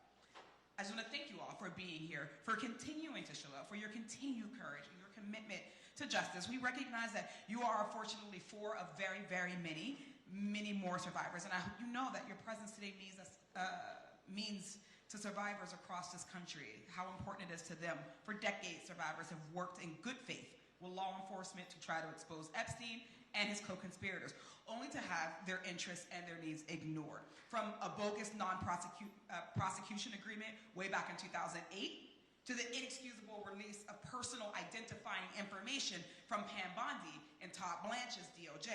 The DOJ seems perfectly capable of concealing the names of these rich and these powerful folks in the files that have been released, but they did not give that same level of care to the actual survivors. And here in Florida, Alex Acosta spent more time cutting the deal with Kenneth Starr, Alan Dershowitz, and other well-connected lawyers working for Epstein and with Epstein than he did actually listening to survivors. This sweetheart deal enabled Epstein to continue abusing survivors while he was out on work release, as we've heard. The DOJ has failed to indict any other perpetrator of sex trafficking beyond Epstein and Maxwell, despite all the complaints and the reports that other individuals were implicated and involved, including from survivors themselves who have named these people. They seem to have no plans to do so. So top Blanche stating that the Epstein files, quote, should not be a part of anything going forward, unquote, is where we need to spend a little time. This is a glaring proof of a two-tiered system of justice in this country. Mr. Cuban, this saga began with a failure at the state level when prosecutors declined to fully pursue justice against Jeffrey Epstein, right? Correct. You represented one of the first survivors in Florida. We saw a non-prosecution agreement that shielded Epstein and protected his associates. Can you explain why that agreement was so unusual and how harmful it was? So first of all, as I said before, it was unusual because ordinarily the U.S. Attorney's Office would consult with counsel for the victims and talk about the potential charges that they're going to bring, and they never did that. They kept it secret. They would not answer phone calls. When I was able to get through to the U.S. Attorney at the time, who was Maria Villafana, she said, I can't talk to you. Second, it was so unusual because it not only gave immunity to Jeffrey Epstein, who was the target of their investigation, but it gave immunity to co-conspirators without prosecution of those co-conspirators, or even a hint of prosecution of 4 specifically named co-conspirators. Lastly, the most unusual part of that deal was that they added the phrase unnamed co-conspirators. I have never, in 30 years doing this, ever seen a non-prosecution agreement so broad as to say that they're giving immunity to unnamed individuals. It was a gift. Ms. Wow, really quickly, can you tell us more about those emails between Epstein's lawyers and the prosecutors and what made them seem different from what you would think a typical plea negotiation would look like?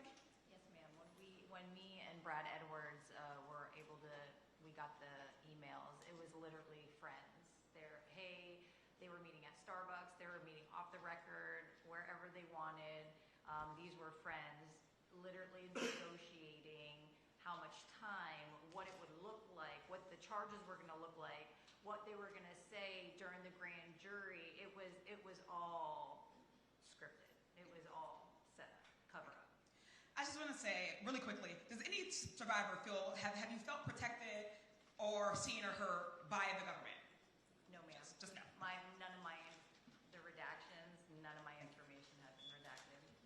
This is about a system that asks survivors to carry the burden of proof, the burden of patience, the burden of pain, while people with wealth and power are given time and protection and pain, while people with wealth and power are given time and protection and silence. While we're here today because of Jeffrey Epstein, sexual abuse survivors across this country know all too well that he is not an anomaly, but he's a high-profile example of a system that too often works exactly as designed, to shield abusers and silence those that they harm. So to all the survivors, the fierce attorney advocates who are with us here today, I just want to thank you for coming forward despite the many frustrations, the threats, the dangers, and the setbacks that you've experienced. We have a responsibility to all survivors who are still waiting, to the ones who have never gotten justice, and to the ones watching right now to say that this ends here, and we take that very seriously. I thank you all so much, and I yield back.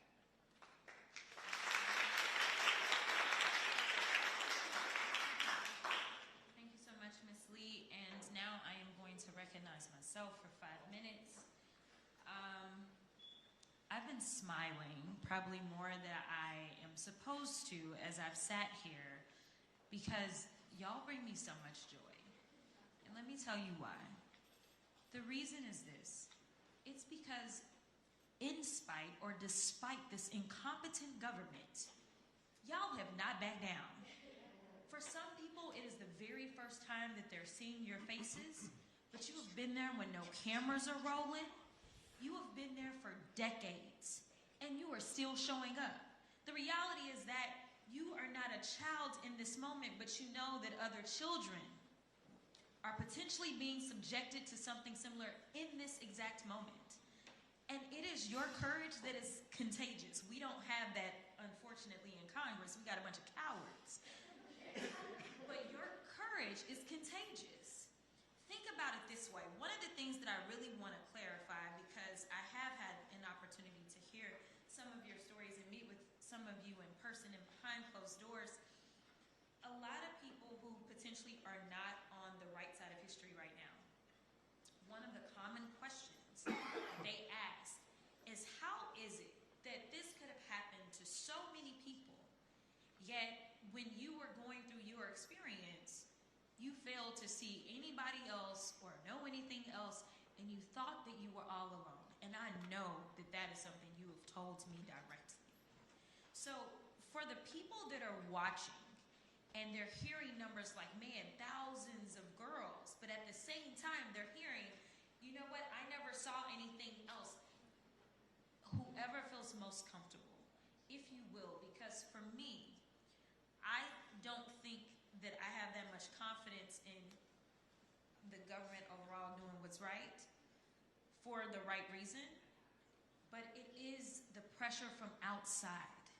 It is you going out there and being courageous that has made the people rise up. That is why we were able to get some kind of movement. And so I want to build more allies for this movement right now. So if any of you would like to answer that question.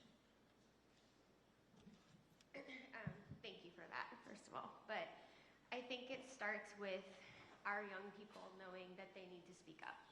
Because for me, I think I was pit against a friend of mine that went together to Jeffrey the first time, and he was very good at using the manipulation to hold us there. And so I felt like I couldn't tell anybody, and I didn't tell anybody. So I think it starts with the youngest, you know, if an experience feels off, to have a young person speak out and talk to even just a friend about that, and then say to that friend, hey, is this happening to you? Then the two of them can talk to an adult, and then we're already making change because we're already taking it out of the dark. I think the secrecy was the hardest part in my own abuse, and meeting all of the survivor sisters in September absolutely changed my whole life. And so I do think if you can find community and if you can find the people who boost you, it's really important, but it starts with our youngest survivors. Thank you so much for that. And in fact, you brought up young survivors. You know, a quick question I have for each of you is, do you believe that a child has the ability to consent to sex? No. Okay. Interestingly enough, most of the time our laws, whether they're state or federal, acknowledge that as well, but I have a transcript and I won't go through it, but it relates to the case that stemmed out of here where they were trying to make it seem as if a child victim was a criminal. That was the focus of their questioning. So it is so frustrating because literally when I was in the state house in Texas, this is one of the things that I actually worked on, was making sure we changed the actual language in the code, specifically as we talked about child victims. So that brings me to kind of where we are on the federal level. And I'm gonna wrap up because of the time. I wanna make sure we stay on time. My colleagues are nicer than I am. I'm gonna be real. They've used words like cover up, choice. For me, it's obstruction of justice. It's real clear, and that's just the lawyer in me. This is pure obstruction. Anyone else that would engage in this type of behavior would be charged with obstruction of justice, yet somehow, because it's the Department of Justice, the ones that are supposed to enforce justice and law in this country, we're not calling it a thing, but that's what it is. And so it is my hope that we understand that while these survivors have taken the time to come out, and some of them were outed unlawfully, and absolutely need to have some semblance of justice because of that illegal outing, because our law was very clear, to be clear about that. I need people to understand that we all have a role to play. People in this moment keep asking, what is it that I can do? Well, I'm gonna be partisan as well, because they're not being partisan. The Republicans could have shown up today too. They did. So let me be clear, I am going to be full on partisan. You have to vote. If you care about this, you have to vote, and you have to understand who is fighting for you. There are certain things that were always a basic kind of standard in this country for what was right. We protected the most vulnerable amongst us. We're not doing that nowadays. We made sure that we believed in quote unquote law and order, but we're not doing that nowadays. It is time to wake up. It is time for us all to do our part because, again, I'm going to be partisan because only the Democrats decided to show up today. So with that, I will yield, and my next... Okay, they're making me skip it. Okay. Well, we're going to head to Virginia. Representative Volume, it's your turn. Thank thank you. I want to thank you all for being here today and thank all the people in the audience here today. And I will just say that it's because of you that we had the Epstein Files Transparency Act passed, and the president himself had to sign it into law begrudgingly while in the background trying to figure out how to break it later on. And it's because of you that we were able to issue an August subpoena led by Representative Lee, and they still haven't complied with that subpoena, but it's because of you we got that far. It's because of you that they won't even hold hearings, real hearings in the Oversight Committee on anything anymore because they're afraid we'll subpoena more people about Epstein Files and Epstein Transparency Act. So just think about where you've gotten us. I know it's not enough. It may never be enough, someone mentioned before, but I just want to thank you for getting us this far. And I know there are a lot of girls and women around the country and around the world who thank you as well. One of the things that has driven me crazy is that there's millions of files that have still not been released. And so this question really is for anyone. But one of the things that I remember hearing from many of the survivors last year was you'd at least like your own files, your own witness statements. Has anyone received your own files? So no one has received their own files. And has the Trump administration talked to you about potentially giving you those files? I'm seeing everyone say no. And did they ever talk to you about which files they were withholding and why they would withhold them or consult with you about that? I'm seeing everyone shake their heads as well in the audience and all the witnesses we have today. And so I guess I would ask then, we're going to be talking to someone next week, Pam Bondi. And so do you have any suggestions on what we should ask her tomorrow? We can start on this while anyone who'd like to answer that. I think there's a lot to ask her, right? But do we believe anything that's going to come out of her mouth? Let's pretend yes. Yeah. Okay. I definitely. Why? Who are we covering for? Like, you were willing to lose your job to cover up for these people. What do they have on you? Because I'd like to know. You're a woman, you're a mother, and you look at us, you couldn't even look at the survivors. So what's your part in this? Can I add to that? Process. What was the process? And we would ask the same of Todd Blanche. What was the process for moving Ghislaine Maxwell? I can actually speak to three very specific things that you should ask her. Number one, there was hours of video surveillance taken by the lead investigator at the time outside of the home, watching people go in and out of the house. That has yet to be released, and we know it exists from the probable cause affidavit.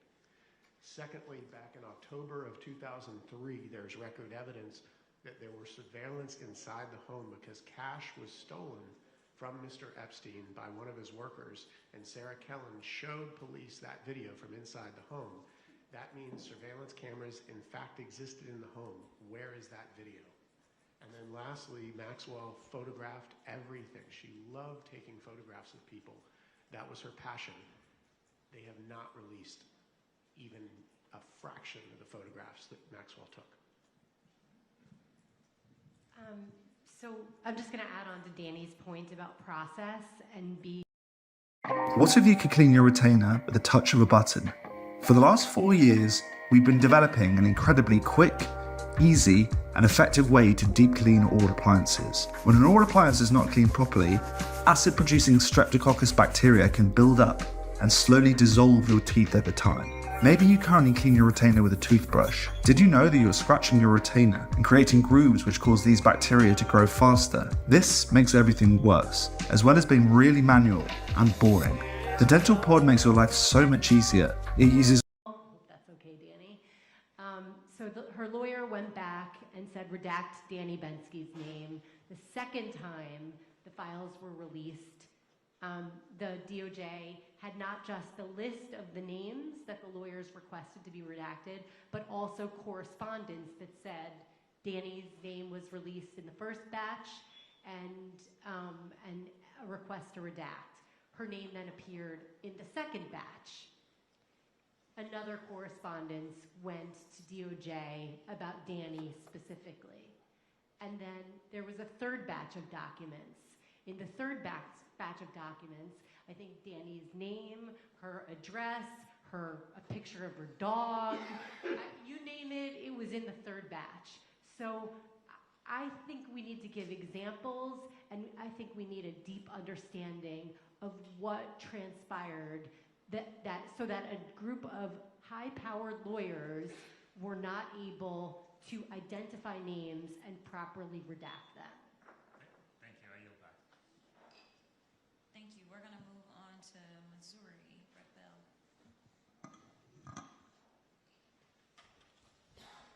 Thank you.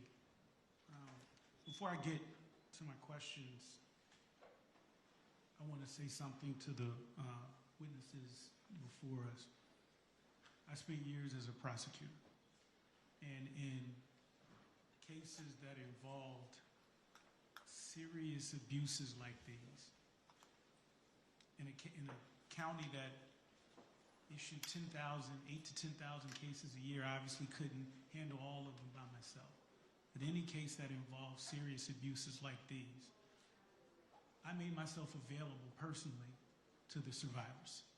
Not the prosecutor that was assigned to it. I made myself available. And if there was a resolution or an outcome to the case that went against the wishes of survivors, that was another reason that I sat right there with those survivors to hear directly from them, to tell them what the evidence was, why we were doing what we were doing. And what I discovered is that oftentimes there is nuance that an investigation may not find, that you all, or respective survivors, will see. And that was another reason that I wanted to sit down and look these individuals in the eye so that we could have these conversations and help us make the best decision in the search for justice. And so I want to ask a couple quick questions, and I'm going to be very mindful of time. Ms. Wild, as a former prosecutor, I have to ask this question. The Crime Victims' Rights Act was passed specifically to guarantee survivors a seat at the table in federal proceedings. You went to court to enforce that right.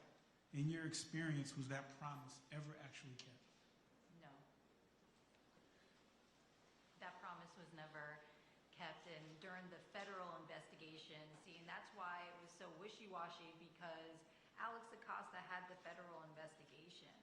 So the feds were coming to me, asking me questions, but then the feds passed it back down to the state. So it was just all very confusing. When the feds came to me and told me that there was a state sentence, I was like, oh wow, that's great. I didn't think that had anything to do with the ongoing in federal, because it's a federal, we all know nobody, if the feds puts a case on you, they have that, like, you're going to jail. So it was just all very wishy-washy, but no, that the Crime Victims' Rights Act never applied to us in this case. Ms. Jones, you've been fighting for justice for a long time, longer than anyone should have to. What has that fight cost you, and what keeps you going? I'm a mother of 4 children, so that is why I fight, and I speak very loud to protect my children, and not just my children, everybody's children. That's how I keep going. It takes a very big toll on you, but when you look at the innocence in a child's face, no child should ever have to go through what we went through, ever. And as many years as I've sat across the room from survivors, I can't pretend to fully understand the courage it takes to walk in to a room like this one, to tell the truth about what was done to you in front of cameras, in front of strangers, engaging directly with a system that has let you down. And Ms. Rosa, you said that in trying to figure out what justice looks like, good luck. And yes, we have a lot of work that we have to do to figure that out. And what that will look like, there's a lot that this investigation needs to do just that. And so what I can say with certainty is that what the inspiration for this work looks like, and I'm looking at all of you. I'm looking at every single survivor, known and unknown, that continues to inspire us to do this work. And I thank you for being here. We do not take that lightly, that you've agreed to be here today and share your stories and being honest about why this matters, because as my colleague said, this administration has made it harder, not easier for you to be here, but you are our inspiration and we appreciate you. Thank you. Thank you, Congressman. Next up is Representative Min. Thank you to the survivors for appearing here today. Ms. Wild, Ms. Jones, Ms. Bensky, Rosa, Mr. Roberts, Ms. Roberts. Your testimonies are powerful and extremely heart-wrenching. And we're sitting right now just 2.8 miles from the Epstein estate where so much of this took place, 4 miles from Mar-a-Lago where Jeffrey Epstein spent so much of his time. And I don't think it's lost on any of us up here how much courage you all are showing in being here today and sharing your stories, because as we begin to unravel the threads of the Epstein files, we're seeing just how broad and deep this conspiracy goes, and a number of you have talked about the threats you face, and that must be incredibly frightening. Many of the world's richest and most powerful men are implicated, and they have directly perpetrated a decades-long cover-up. Even after we were able to pass the Epstein Files Transparency Act, over the maneuvering and objections I'd add of President Trump, then Attorney General Pam Bondi, and Speaker Mike Johnson, the rich and powerful were still able to pervert justice, with the DOJ refusing to turn over 50% of the documents in their possession, redacting the names of the perpetrators while releasing personal information about many of you, re-victimizing the survivors. And that's outrageous, and we for damn sure need to ask Pam Bondi what the hell happened here and why she chose to re-victimize survivors when she appears before us next week. Mr. Hirsch, Ms. Hirsch, I want to start with you real quickly. Are you aware of any instance where the DOJ contacted survivors before they released personal identifying information about the survivors last year?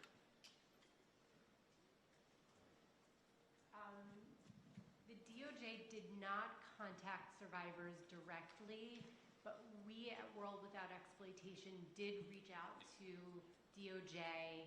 But they did not reach out. They did return a phone call, but when we asked them to speak with survivors, that never happened.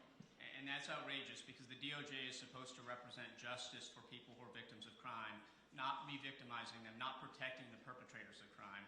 And what's at stake today for you all and the hundreds of other women who were trafficked and abused by Jeffrey Epstein, Ghislaine Maxwell, and their associates is justice for you, but also the idea that there's one rule of law for everybody.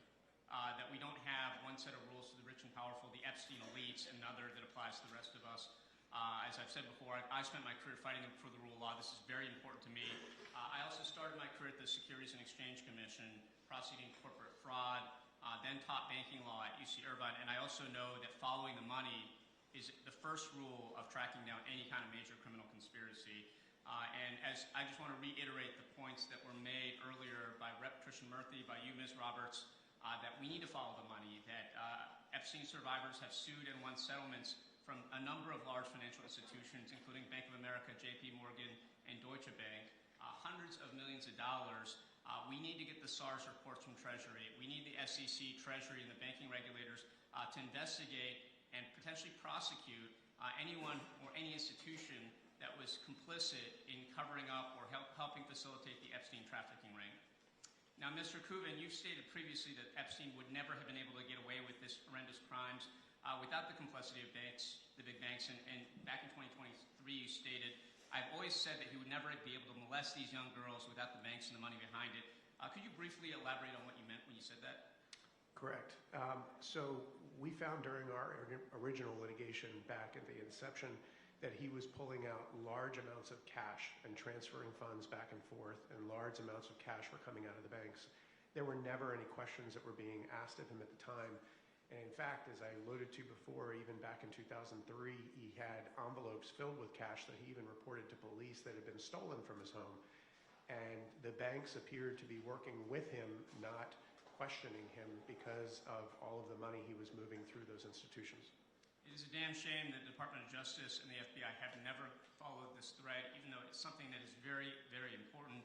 I will just add that House Oversight Democrats have worked with Chairman Comer to issue subpoenas for Deutsche Bank and JP Morgan, but we're seeking subpoenas for an additional 21 banks. I think this is going to be really, really important. Another important piece of evidence that has not been followed up on is the camera evidence, the computer files, as the lead attorney at the time, Maria Villafuena, had referred to. Now, you had mentioned, Mr. Kubin, that you saw a number of cameras in the estate. That would potentially have a lot of damning footage. Can you describe what cameras you saw, and how many, where they were located in the estate? Right. So after we originally filed the first case here in Palm Beach for one of the victims, I was granted an opportunity by the court to go on property at Epstein's home and do a site inspection. There were spots within the home, both in the bedrooms and the massage area and other areas of the home, where you could see mounting brackets where cameras used to be. And then there were CPU or computer units that had been taken away. And then I was able to verify back in 2003, as I said, that Sarah Kellen had actually shown internal footage to the police department back then of someone that had allegedly taken money. So there was verifiable evidence that cameras were in fact in the home. Lastly, I represented a client in Manhattan who, when she was brought to the home in Manhattan, saw the entire network of cameras that was being utilized in the Manhattan mansion.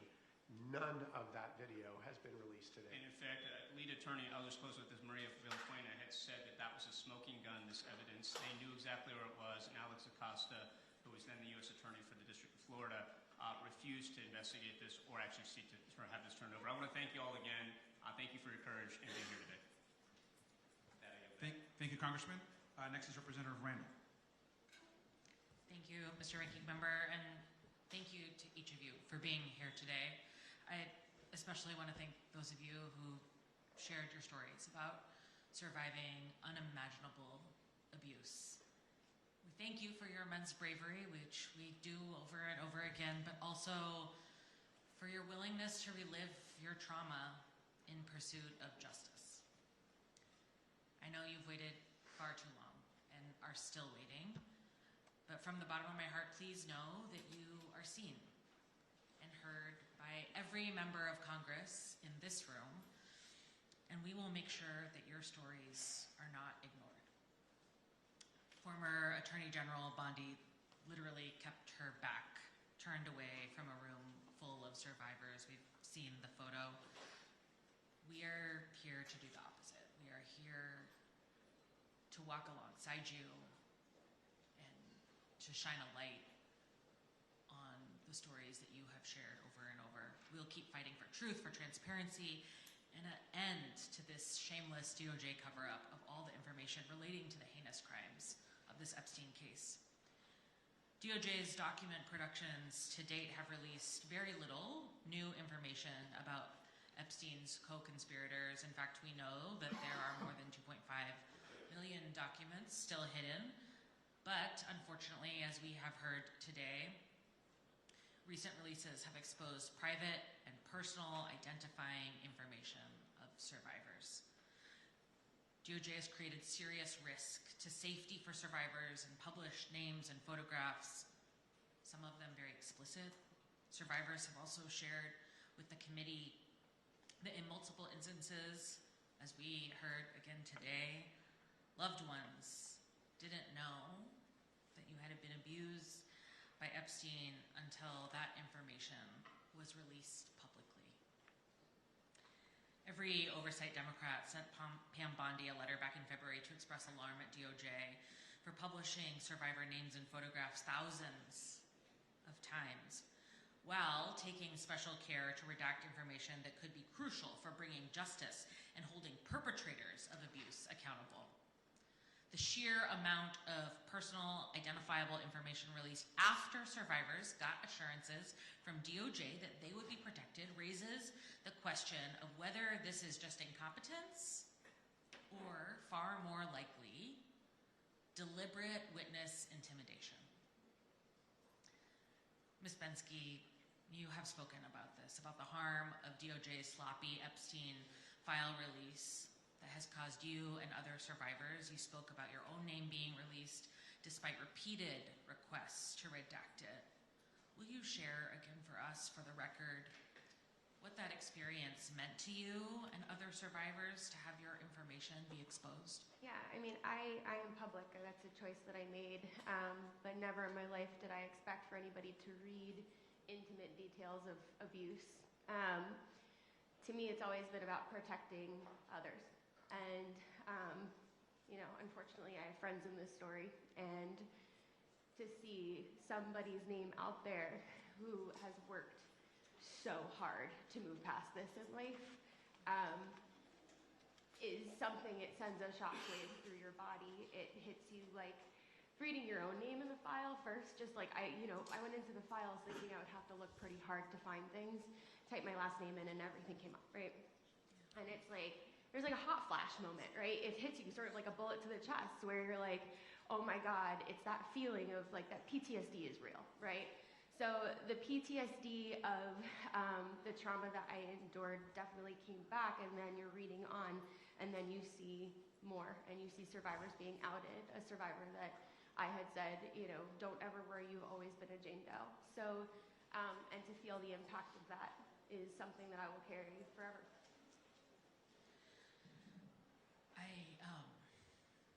I'm sorry.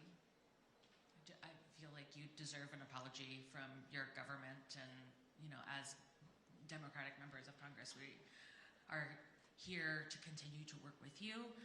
But I also know that we absolutely have to fight for better. We have to fight to pass Virginia's law, and I know Congresswoman Frankel wanted us to share that she's also been working on the Courtney Wild Reinforcing Crime Victims' Rights Act to ensure that those rights that you are owed are actually. If you've ever stacked 3 pillows just to sit up in bed, you need to see this. Over 20,000 homes across the U.S. are already using these. Will you be next? Regular pillows aren't built for sitting up. They slip, they flatten, and they leave your back aching. This is the luxury wedge pillow. It's not a headboard. It's not just another pillow. It's the comfort upgrade you didn't know you needed.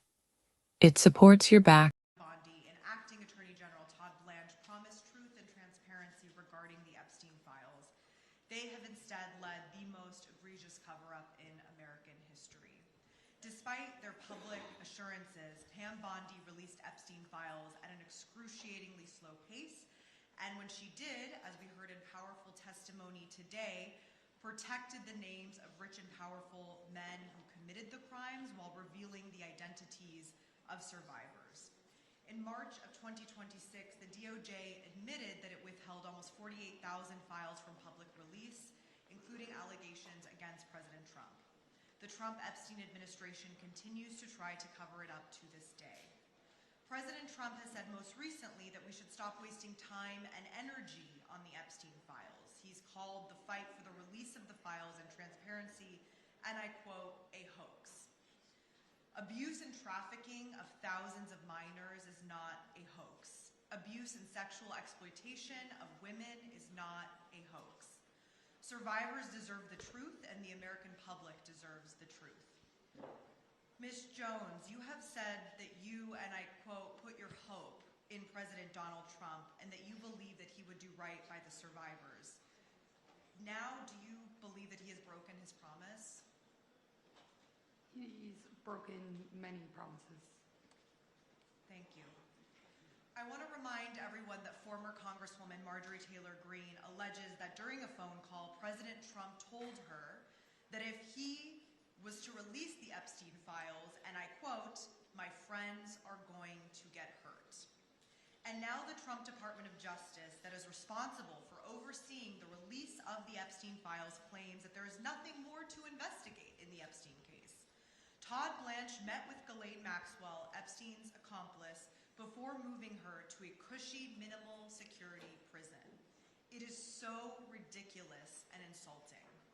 So far, only Epstein and Maxwell have been prosecuted for sex trafficking, and there has never been a full accounting of Epstein's financial crimes or additional prosecutions of suspected co-conspirators. Last month, Acting Attorney General Todd Blanche said, and I quote, from the information that we have within the Epstein files, We do not have a case against anybody. Ms. Jones, based on your experience or based on what you have seen in the files, do you believe the statement to be true? Absolutely not. Ms. Bensky, based on your own experiences or what you have seen in the files, do you believe the statement to be true? No. Ms. Wild, I'd like to ask you the same question. No. And Rosa, lastly, I'd like to ask you the same. No. Thank you. I yield back. Thank you, Congresswoman. I'd like to now have Representative Walkinshaw. Thank you, Ranking Member, and thank you all for being here. Walking into this room and telling your stories again takes tremendous courage. And I've heard a lot of the stories from survivors, and like everybody, I'm struck by the courage, the commitment to justice for Epstein, Maxwell, and everyone involved in these crimes, but I'm most struck by your commitment to protecting every child and every potential victim of sexual abuse or assault. Epstein, Maxwell, and their co-conspirators shattered lives. They targeted vulnerable women and girls, objectifying and attempting to silence them. They were protected by their wealth, their power, their privilege. We can see it here in Palm Beach. And as we've heard today, their ability to commit these crimes reflects a systemic and intentional failure by the very institutions meant to protect you. Our government lets you down when you deserve protection and justice for the crimes that were committed against you. And we're here today to try to do our part to correct some of these failures. And we're not going to stop until the truth comes out, the extent of the crimes, the involvement of all of the co-conspirators is revealed. I want to focus on two patterns that have emerged today. First, Epstein and Maxwell weaponizing immigration status and travel documents against survivors, confiscating passports, holding visas hostage to trap women and girls in their orbit. And then when survivors like yourselves were brave enough to speak up, our justice system ignoring you, reinforcing the sense that there was nowhere safe for you to turn. Rosa, Ms. Wild, thank you for being here today. I want to ask you both just a couple questions related to these patterns. Rosa, can you tell us again how Epstein used your visa status as leverage to keep you under his control? O1 visa is a visa for an individual with extraordinary abilities, and it takes a lot of documents to obtain that visa. I have helped one individual to obtain similar visa, and I learned the amount of documents needed to be gathered. Looking back at my case now, I did not have documents to obtain that visa. I am 100% sure of that. My agency being able to obtain that visa for me in such a short time, which was less than 6 months, it's a miracle. You try to do that right now, you won't be able to. I want to know how. And it's impossible. So I knew that my visa was linked to him, and if he is unpleased, I would be sent back. And are you aware of Epstein using similar tactics against other women or girls?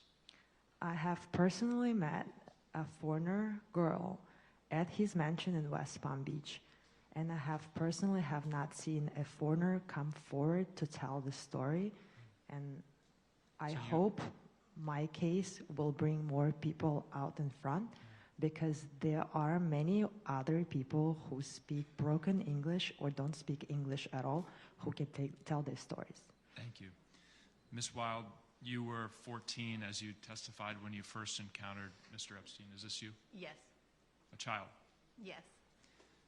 I just want to go back to the DOJ investigation and the sweetheart deal for Epstein and ask you, were you told by the Department of Justice that your case was still being investigated even after Alex Acosta signed off on Epstein's plea deal?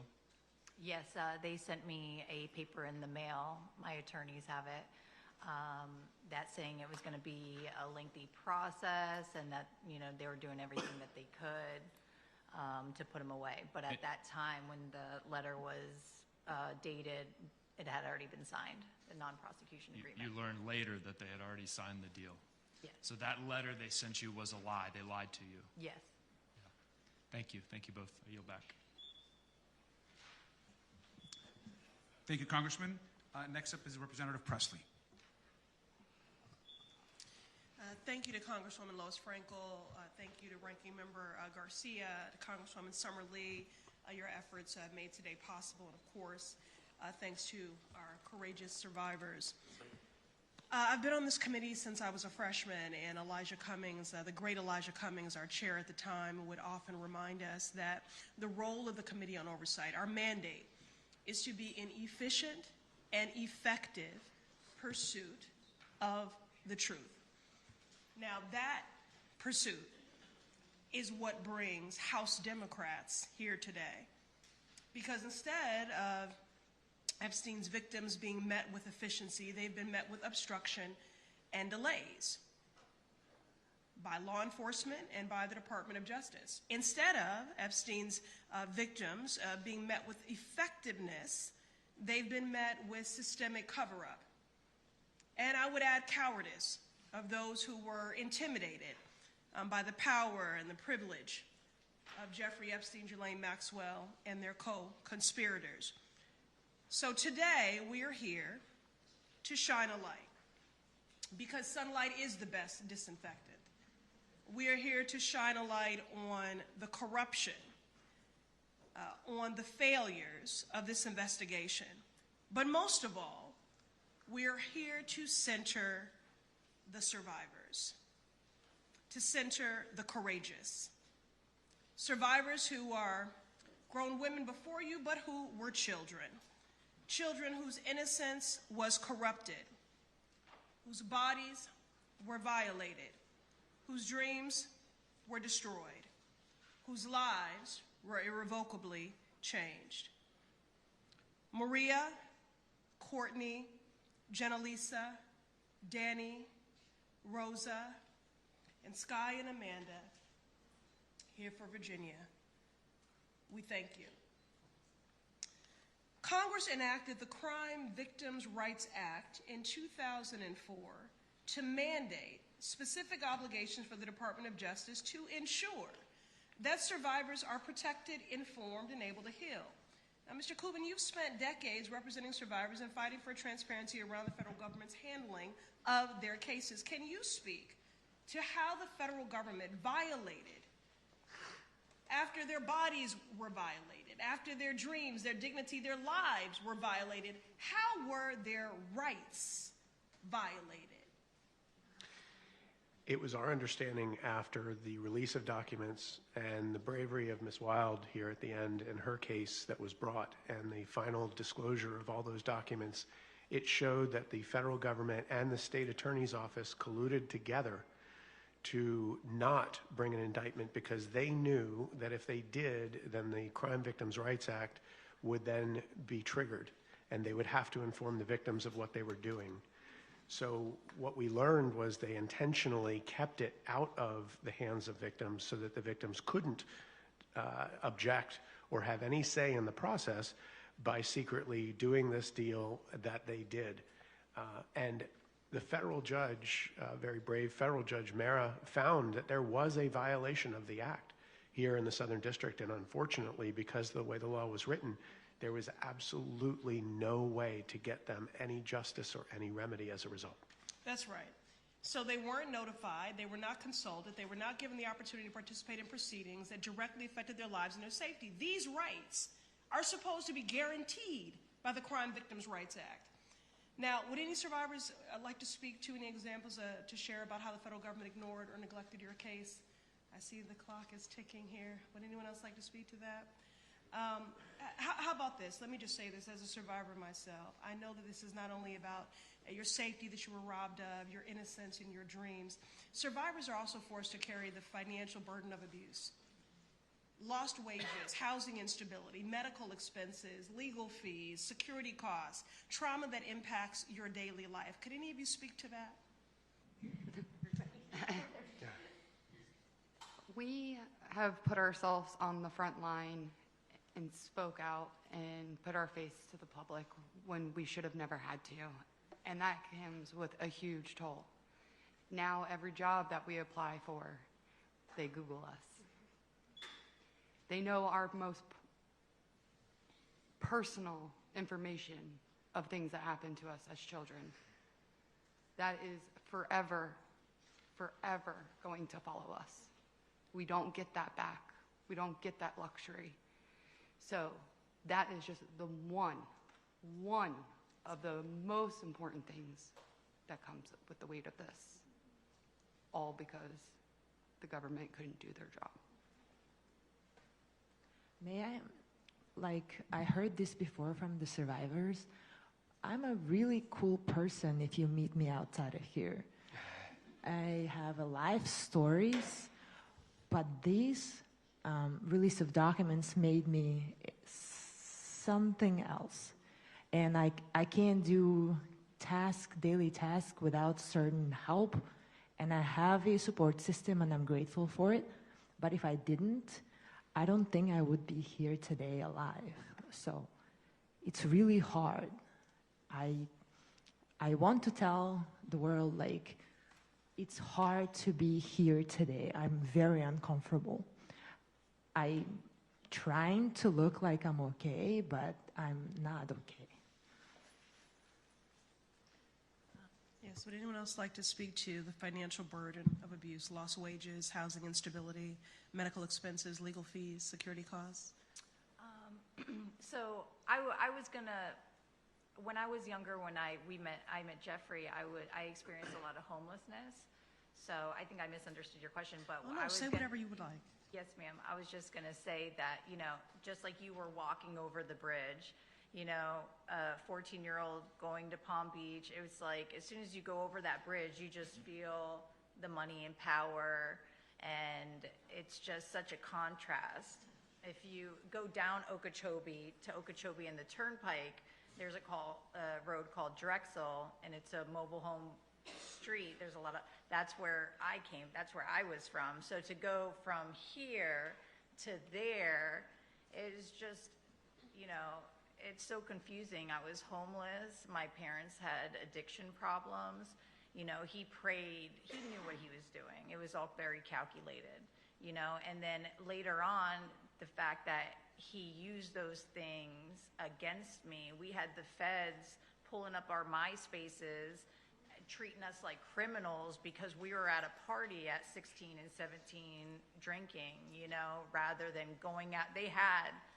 So for me, it's so sad that he knew who he preyed on. He preyed on young, especially in Palm Beach County, he preyed on us kids who came from troubled backgrounds and everything else, and they portrayed us as these underage prostitutes. Which is that a real charge?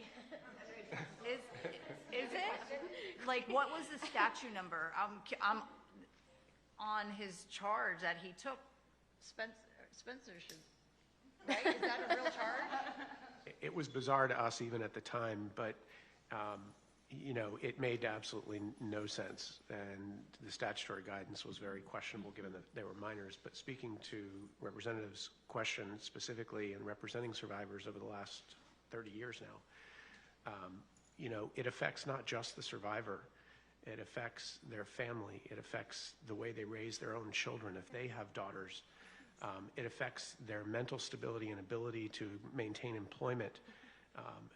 Try telling a survivor they've got to pay a lawyer for 20 years straight if they want to get justice. It's impossible, especially with a law that doesn't provide any remedy. So they've got to seek out victims advocates that are willing to do it for free. And there aren't many of those, especially none that want to do it for 20 plus years to fight.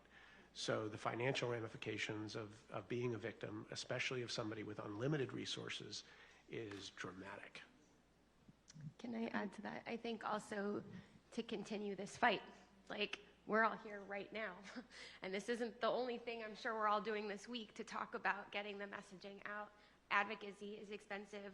Therapy and healing is expensive, and there's I don't have time for bullshit, so I use a no bullshit pan. I am Chef Sam Talbot. I've been cooking for 37 years. What the hell is a titanium pan? I'm gonna tell you. The Titanium Always Pan Pro is the first nonstick made with zero coating. This technology is so cool that it's actually patented. It doesn't scratch, it doesn't release any toxins, it's titanium. The best part is that I love that this is a nonstick that I can trust, made with no forever chemicals. If you're looking for an alternative to stainless steel and nonstick, this is the pan for you. You can put it in the dishwasher, and most importantly, you can light for being in prostitution, because the vast majority of them are not there by choice. They're there because of lack of circumstances, poverty, other vulnerabilities.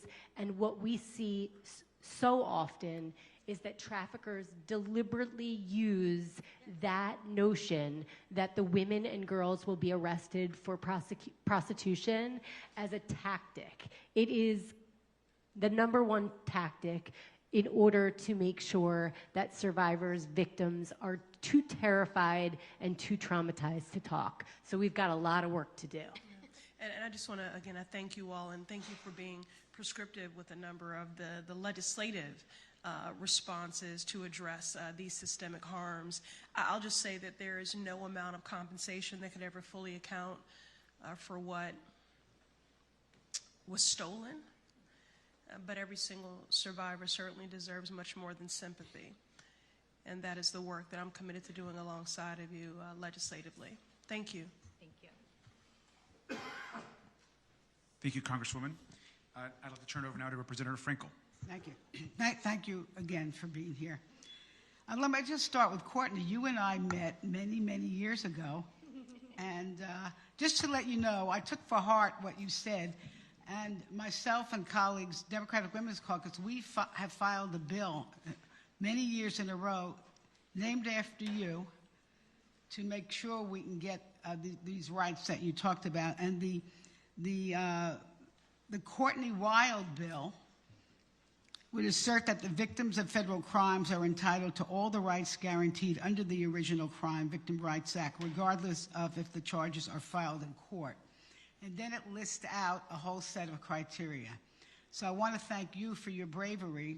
We're still trying to get that bill passed. It's a little difficult under the circumstances, but we're going to keep trying. And thank you so much for your persistence. Yes.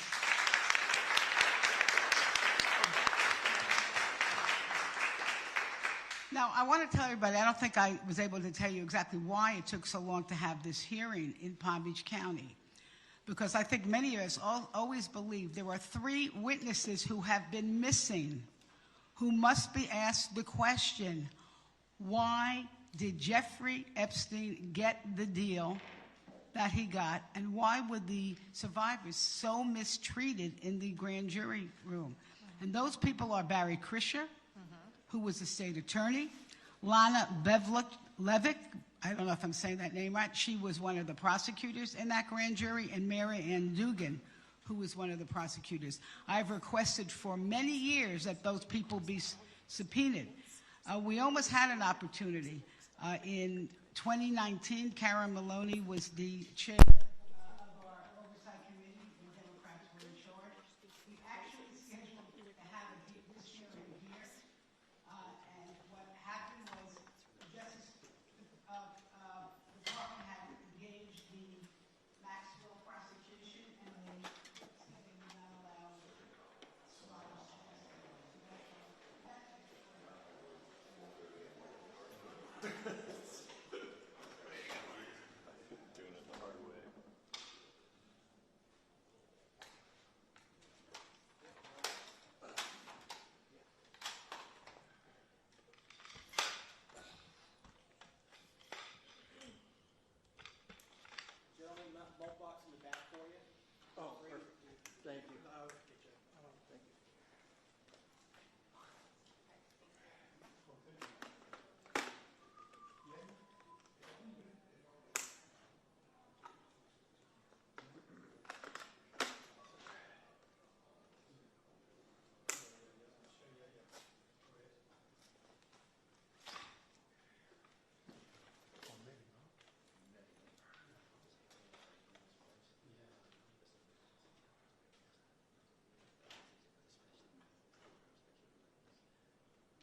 Testing 1, 2, 3, 4. Mic check, mic check, mic check. Testing 1, 2, 3, 4. This is a mic check. 1, 2, 3, 4. Mic check, mic check, mic check.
Have you heard about pop-on siding? We need 50 homeowners in your area to trial this radically simple new siding service. Get this, at no cost to try. This service is part of a program they're running to connect homeowners with professional pop-on siding technicians in your area. Pop-on siding is the latest innovation in home exteriors. It is beautiful and so easy to install. And get this, they don't even have off your old exterior. They can just pop these panels on in a day, right over the top. It's so fast and easy. Go ahead and sign up. It won't cost you anything. There's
We're going to start in just a minute here.